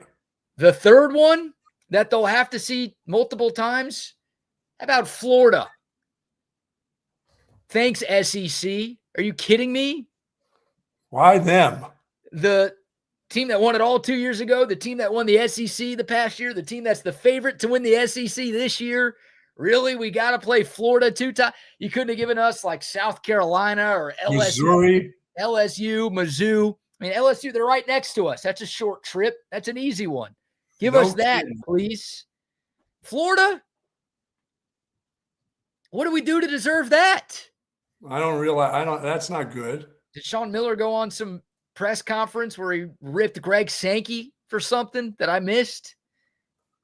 Surprised they didn't yank us and get Kentucky in there again. Well, I mean, Florida's better than Kentucky. Yes, they have been. You're right. There are plenty of teams that are worse than both of them. But, yeah, Florida, it's cool. You'll get the Gators at home. They're very good. And there's some great home games, by the way. And I have not mentioned this on this show, but, you always call me a Texas basketball fan. What, one of 7 who exist? Well, no, you've upgraded because of the portal and some other things. You guys have a good 20 now. We're at 20? 20 easily, yes. So even the Sweet 16 run couldn't get us above that? Dude, you're at 20. What more do you want? This is not a basketball school. Quit playing around. You're right. We basically tripled our fan base in the last year, so maybe I shouldn't be. Have you not understood this is a softball? This place is a softball. This place is unbelievable when it comes to softball. This is not a basketball school. Quit trying to make it into a basketball school. Softball's now ahead of men's basketball, huh? Yes. They've won a lot more than men's basketball. By the way, if you say that out really, really loud, people are going to say, yeah, you're right. Yeah. And they've won back-to-back national championships, and men's basketball has never won a national title. So in terms of history, yeah, there's no contest. In terms of who's carrying the weight at Texas right now, there's no contest between football and softball right now. I think the only sports that can hold a candle to softball are men's swimming and diving and women's rowing. So those are your ones right now. But people would like us to be really good at men's basketball, and I'd like us to be really good at men's basketball. But you were talking. You and the Mighty 20 would love that. Yes, I would too. You are now. I'm putting my money where my mouth is here, my man. You are now talking to a Texas basketball season ticket holder. Now you're talking. That's what it's all about right there. Could get credentials and go for free, cover the team. No, you want to sit down and enjoy yourself. You don't want to be there and have those meals that those other dudes are eating. You want to go to the concession stands and use your own money. Good move. Well, I don't know about that. I might use the credential to get a free meal. Hang on. I still want to take advantage of the free press food. Like all the media members, we love a free meal more than anybody else. There you go. We like free food more than homeless people do. Like that's how it works in our line of work. But I want to support the team, spend my easy earned money on Texas basketball. Now I'm splitting it with a couple of friends because I'm not going to go to every game. But Texas basketball season ticket holder. There are some good games coming to the Mood this year. I mean, Alabama, Florida, Kentucky, Tennessee, Arkansas, Auburn, obviously A&M and OU, your two rivalry games. Like you are going to get your money's worth if you are a season ticket holder for men's basketball this year. That's the good of this very tough schedule, I guess. Well, you want good games. I mean, it's like football. You want good games. Yeah, a lot of the crappier teams you play on the road, which is good because you got a better chance to win some road games when it's like South Carolina and LSU and Ole Miss, Mississippi State.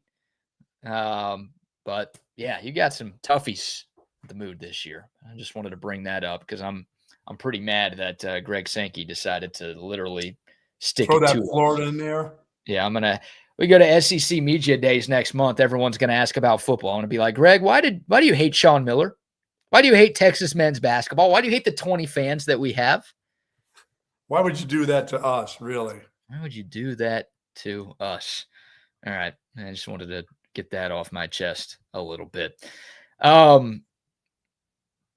Take a break here. We'll get to some NFL conversation. Also, we got a lot. Before you do that, let me ask you this. Was there anybody else that you wanted to talk about the football when you were talking about on this football team that needed to play up to snuff? You talked about the kid. Was it Kobe Black? Was he on that list of 5 stars? I think he's on. I think he's on the right. I think he's going in the right direction. I don't know if he'll ever play to what people call like 5-star, but I think he's above average. I think he can be a star, but I don't know if he can be a 5-star. I like the way he plays. Well, here's my concern with Kobe Black. And I hope I don't sound like I'm talking out of both sides of my mouth here because I was like Brandon Baker earlier. He's switching positions, and I think that's good for him. Kobe Black has played a decent amount at corner his first couple of years at Texas, but like a guy who's switching positions who hasn't played a lot at his previous position concerns me a little bit. It's like you're at this stage in the guy's career and you're making a change like this. And Texas, they had some corners leaving from last year's team. It's not like there was no opportunity for Kobe Black to play corner. Right. Now, part of it, I think Texas is a bit shorthanded at safety. They got more depth at corners. So I think from a team perspective, it makes sense. And I'll give Kobe Black credit for being selfless and being willing to make that move. But he was a 5-star corner. And if he was really a 5-star corner, he would still be playing corner. So I just don't know. I'm hopeful. I'm optimistic. And maybe, shoot, he is a 5-star at safety. And why weren't we playing him there before? But yeah, that makes sense. If you're a 5-star at corner, you should probably be still a 5-star at corner. That was the position he was signed to play. He was the 5th ranked corner in the country coming out of high school. He was in that 2024 class. So yeah, that's, again, maybe it works out. Maybe they just found something. Maybe the way his body has grown and developed, it just makes more sense for him to play safety. I don't know. I trust the staff that they're making the right decision, but I can't sit here and be like, yeah, I'm super confident he's going to look like a 5-star when, a few years into his college career, you're like, yeah, you weren't good enough here. So we're asking you to look like a 5-star safety, and you've got cornerbacks that you have really a lot of trust in. You don't feel like you're taking a step back with the corners that you have. You don't feel like he's more suited to be a 5-star safety than a 5-star cornerback now. And that does scare you a little bit, but it's also what's best suited for your team too, Yeah, yeah. Again, like I'm not disagreeing with the coach's decision, but look, Kobe Black got passed up. Like we expect Cade Phillips, who's a true sophomore, to be starting at corner. So, One of the corners, yes. He got and Cade Phillips is a hell of a player. Like that's what happens when you're at Texas. You recruit top 10 classes every single year. Every year. Yeah, you're going to the portal. You're bringing in talent every single year. So it's not just you're guaranteed a spot, but you're the 5-star. You're an upperclassman now. I was expecting Kobe Black at this point in his career to be a starting cornerback at Texas. And now they're seeing if he can be a safety. Like he's not going to start. At least I don't think he's going to start at safety. Now he'll play. But yeah, I don't I guess the question was, does he have something to prove? Hell yeah, he's got something to prove. Yeah, I agree now on that. And based on what I'm saying, he's got to prove me wrong.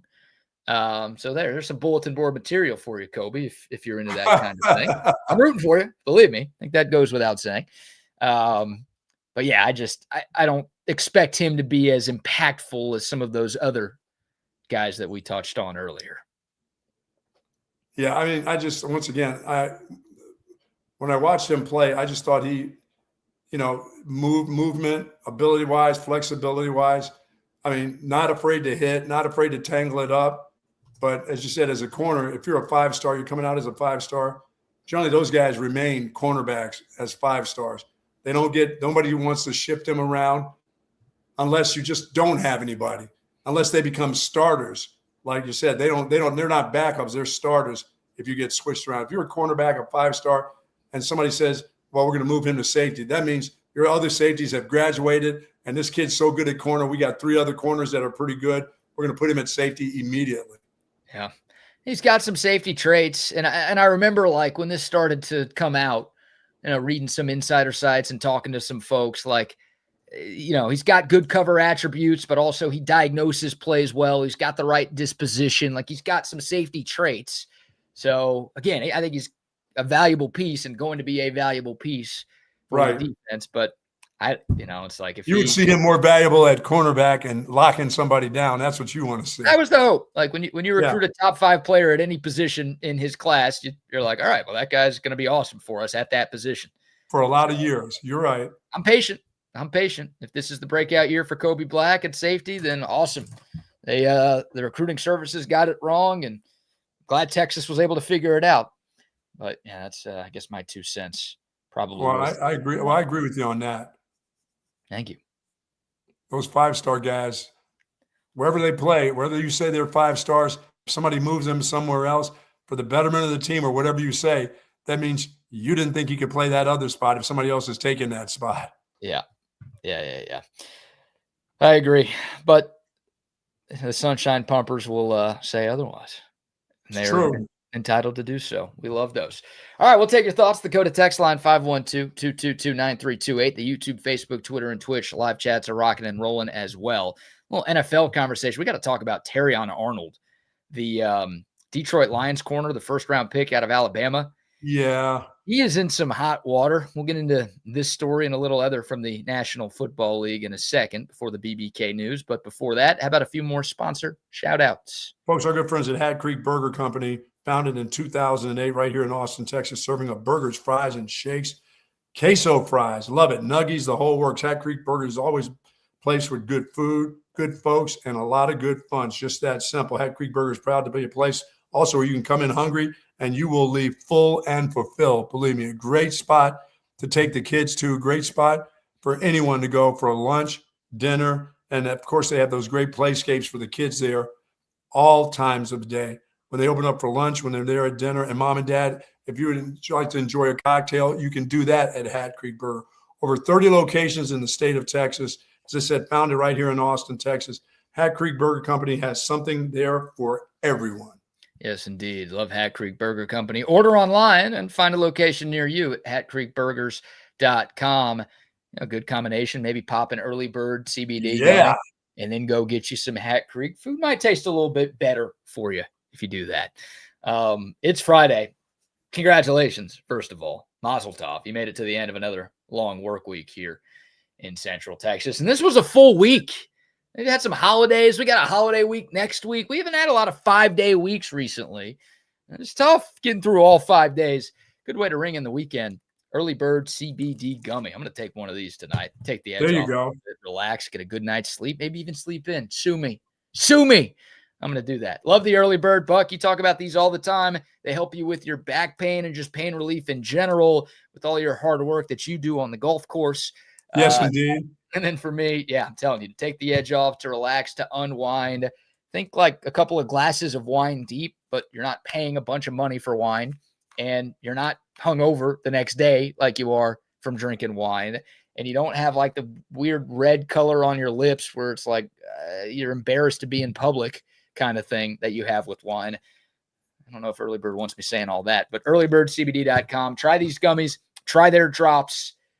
20% off with the promo code Bucky. earlybirdcbd.com. It's an Austin company. They're fantastic. We both love them. Our friends love them. Our families love them. You will love them too. I love them. Love them. Love them. Love them for my knees. Hey, love them for my knees and the ankles. Feeling good still. Round of golf on Tuesday. That Early Bird season. By the way, it's not just, folks, for me, just before I play a round of golf. I'll take that.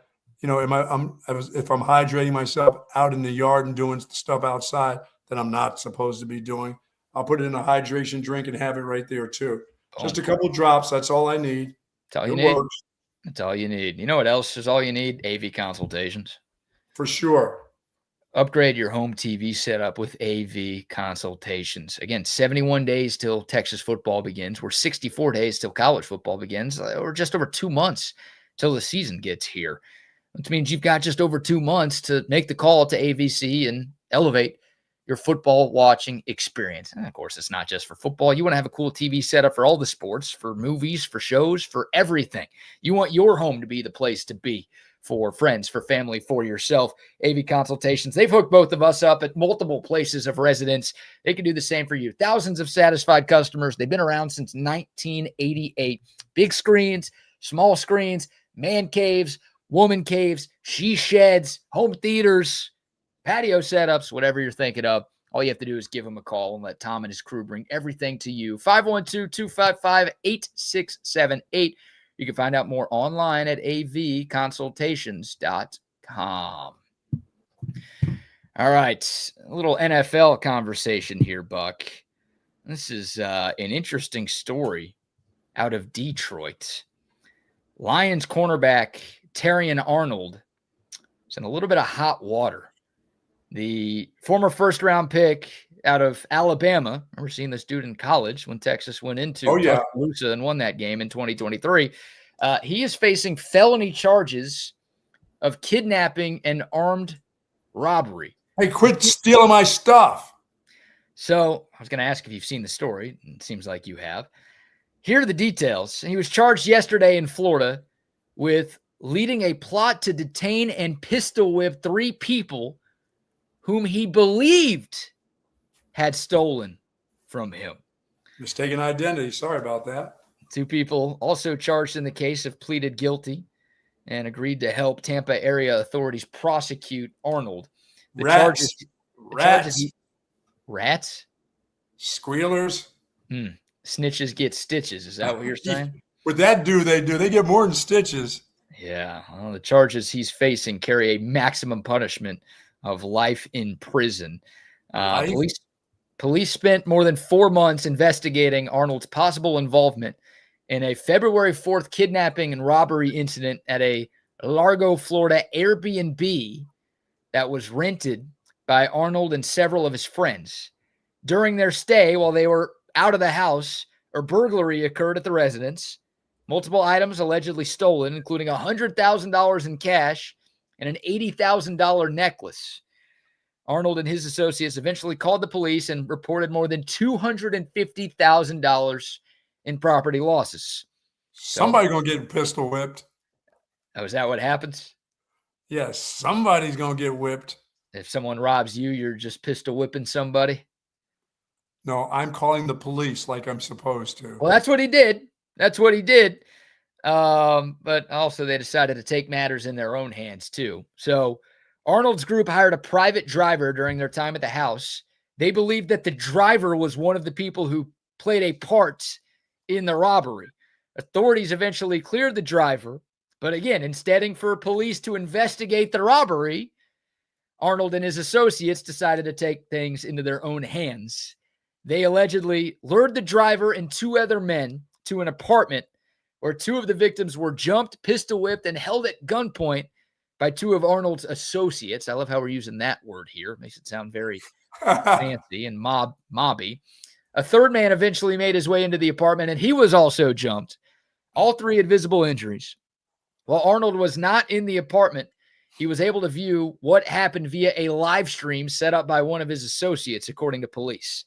So he wasn't one of the dudes in there beating up the guys, but he was watching this whole thing happen. The crew eventually let the 3 guys go, but not before they stole some of their personal property. Wow. The 3 victims went to police, and after investigating, authorities in Florida ended up arresting a total of 7 people, with Arnold being the most recent. The others are all facing at least 6 felony charges. Arnold is facing 8 charges because police believe that he was the primary conspirator. And, he's the guy who they think was in charge directing the rest of the group to but he kept out of sight. He kept low profile on that part. not low enough, it appears. Somebody told me I think there was something about he got the wrong guys. They may have been some high school guys, some young thugs that he may have got the wrong dudes and pistol whipped the wrong dudes. He did. Wow.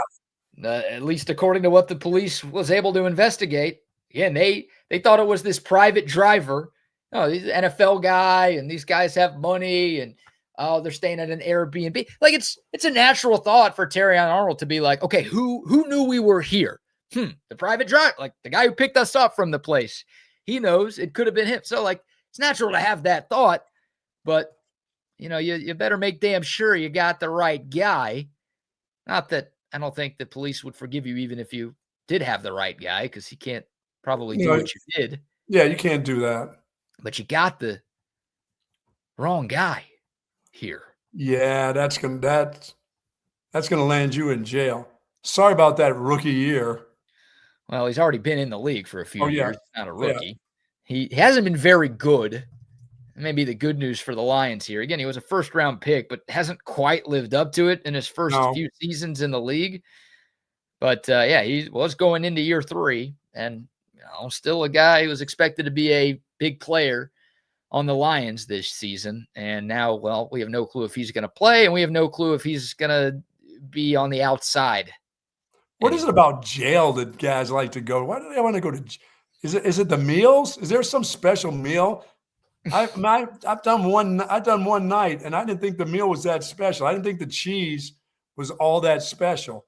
Or the little box of cereal the next morning they give you that you can, they have the little box you can put milk inside the box and eat it with the plastic spoon. It's not that great. Yeah, we got some pretty good food options on the outside. There are better food options outside. But some people like 3 squares. Like, now, if you're telling me I can get a Hat Creek burger in jail, then you're not getting that. They don't do out. You don't get to call up for orders there. They have their own system in there. They don't have like DoorDash or Uber Eats in there? No, they don't do that either. Okay.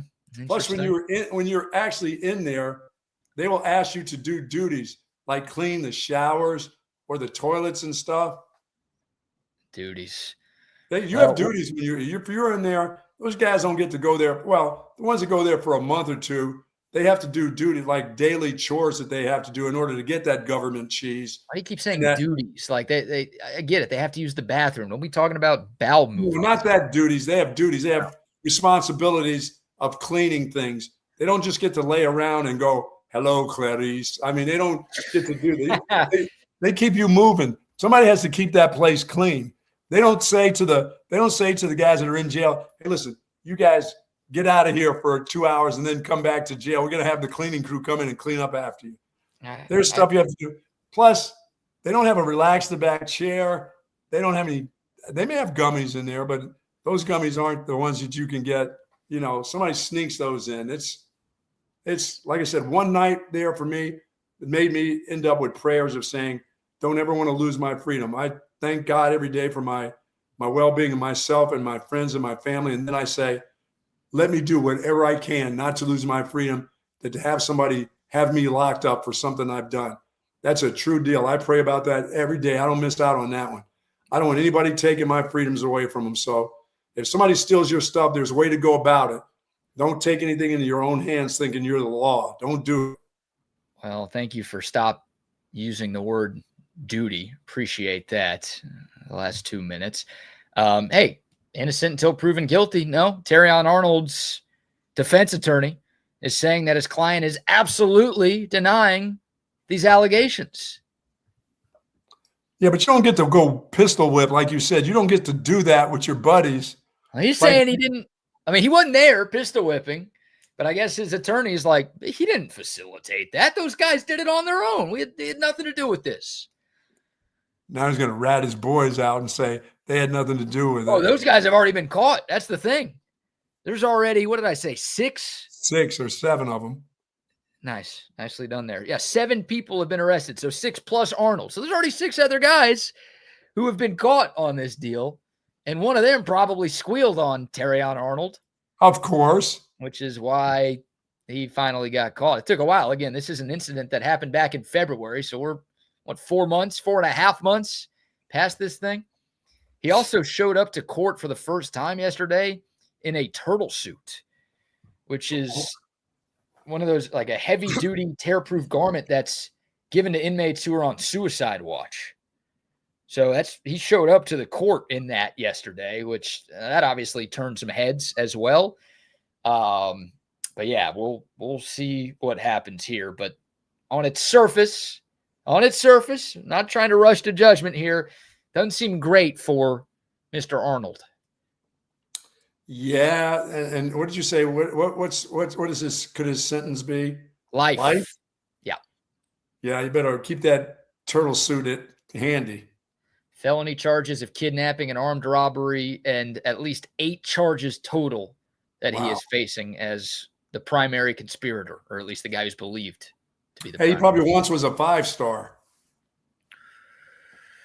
5-star, like he gave his private driver a 5-star Uber rating? No, he probably came out of high school as a 5-star. Look at where he's running around today. He was recruited and signed by Nick Saban. You got to be pretty dang good to do that. I think he was a 5-star out of high school. Maybe not a 5-star human being. So, man, oh man. I know. So there's that NFL. Hey, and if he's right, quit stealing my stuff. So would you forgive him if, like, he had the right people? No harm, no charge, let him go? Just for a couple little pistol whips, nobody died? No one died. No, I'm going to let the law do the law's thing. Now, I'm going to let the law do the law's things. I may not want to. And if I got some boys, the kind of boys that obviously he's dealing with, hanging around with, they're going to have to work for their money. They're not going to just hang around with me. I don't own $250,000 worth of stuff. I think my net worth now is closer to $2.50. What about that necklace or whatever it is But if I did, and you stole money from me and I knew who it was, I probably wouldn't do it myself, but I would send somebody after you to get it back.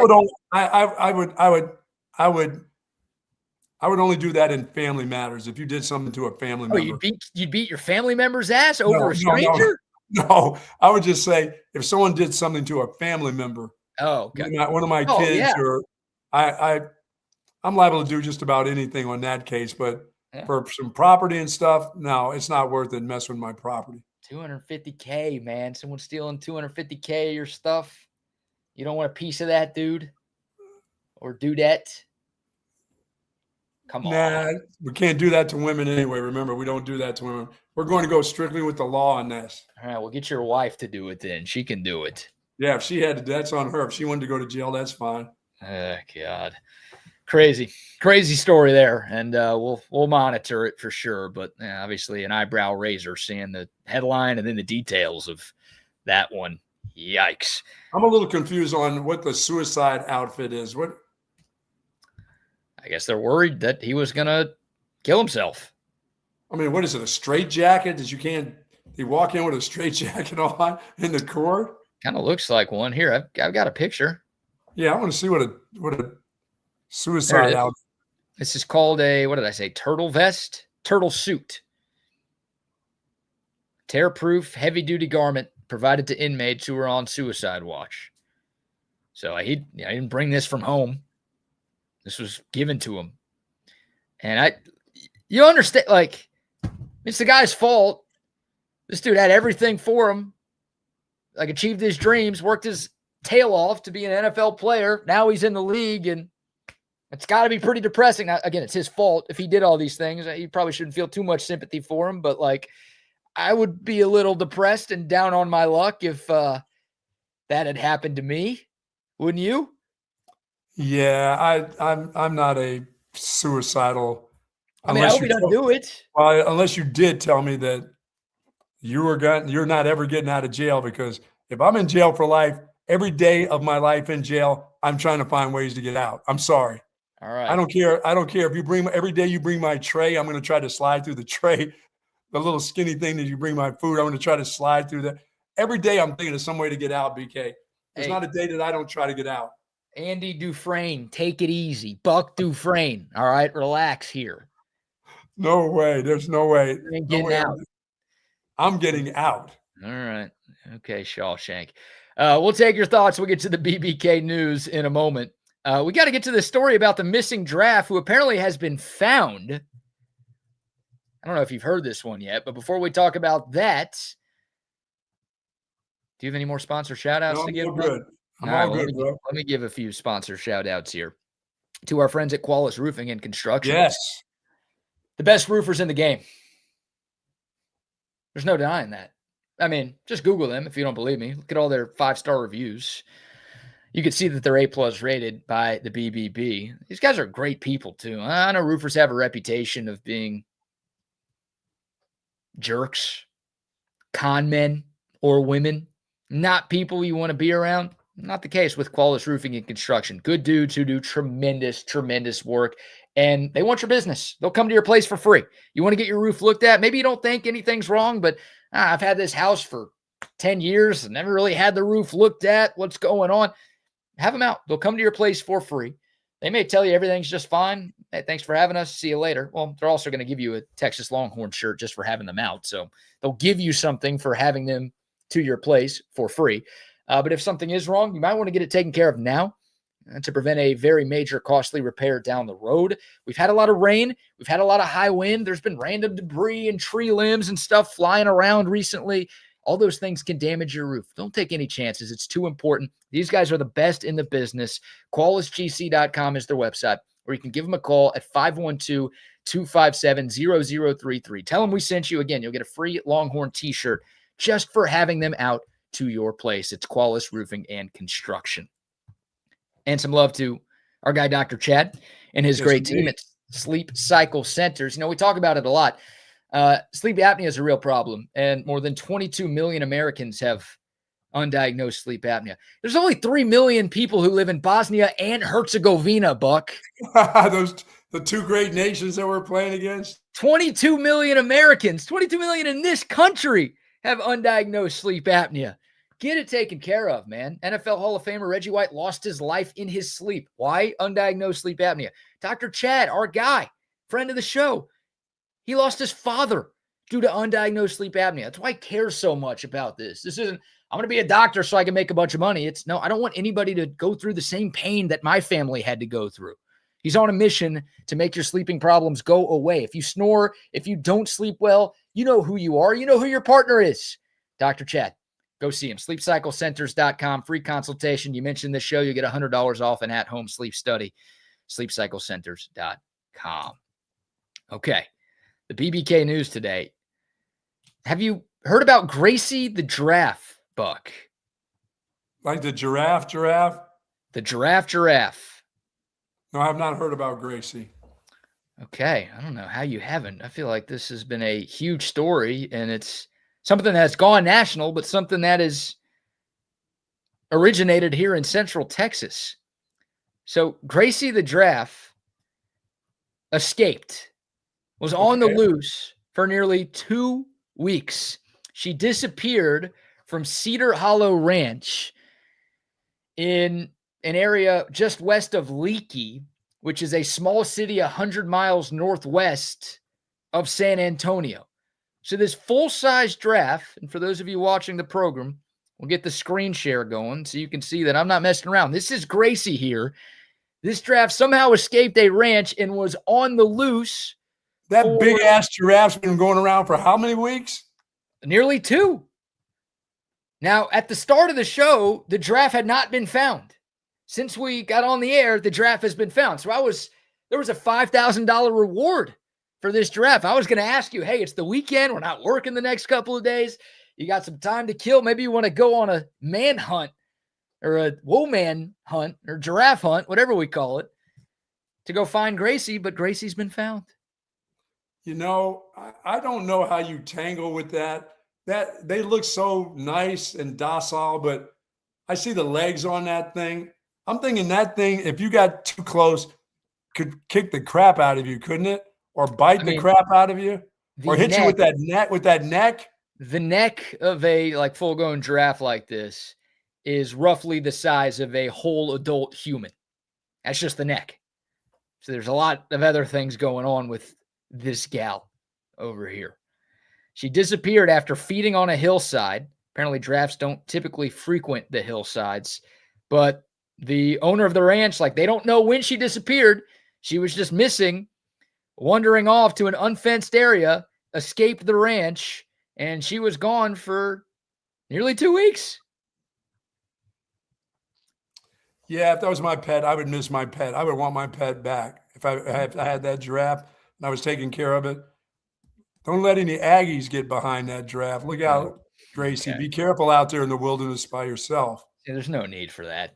I mean, a full-grown Aggie man. Look out.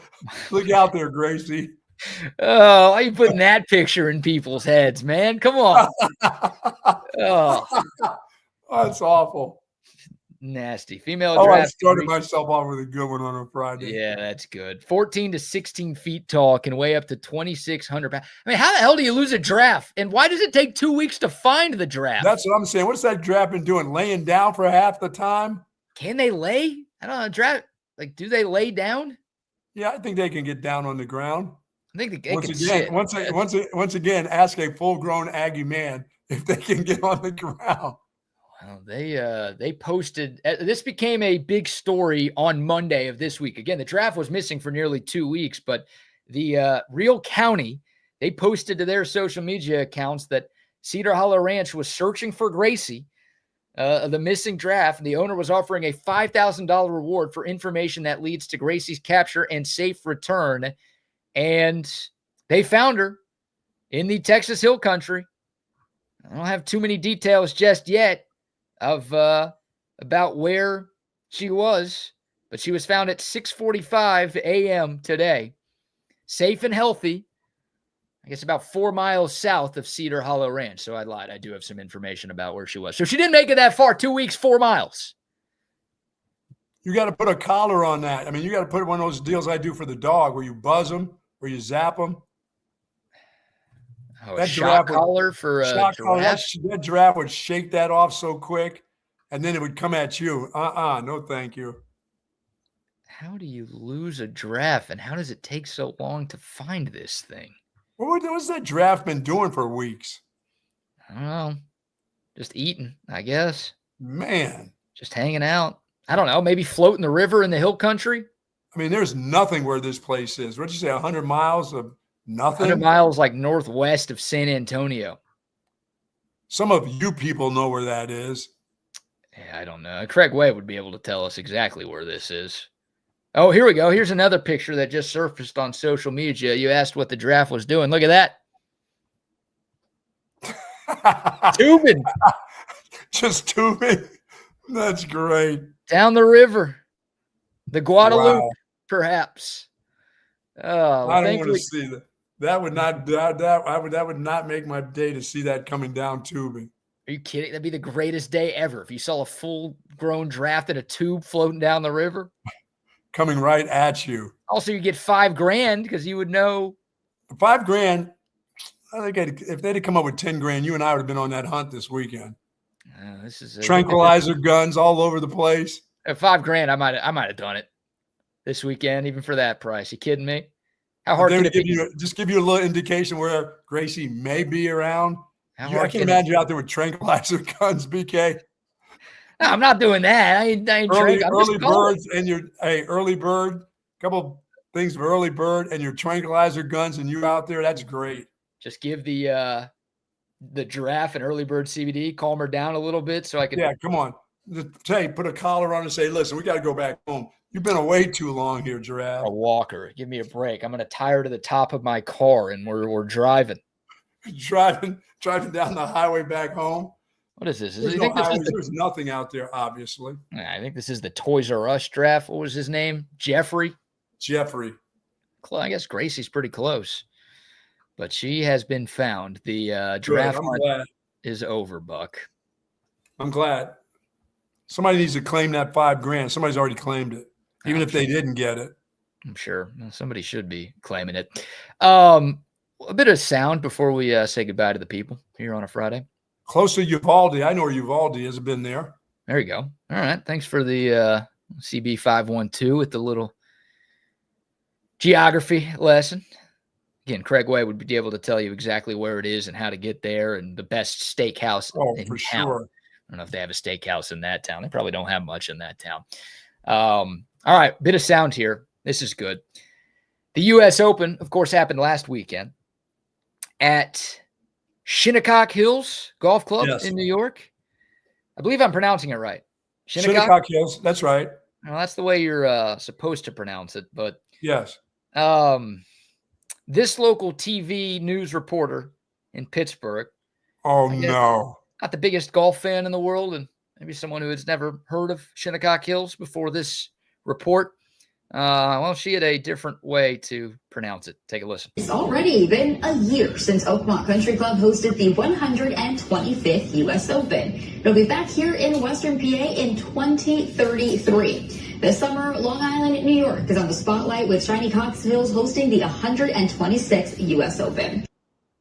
Shiny Cox Hills. Shiny Cox Hills. No, ma'am. No, ma'am. Shiny Cox Hills. Shiny Cox Hills. Shiny Cox Hills. That's incorrect. Not shiny. Shiny Heine, Shiny Cox. That's not it. Shinnecock Hills. Shinnecock, not Shiny Cox Hills. Yeah, out there in Long Island. No trees, no nothing. Just out there in the bay.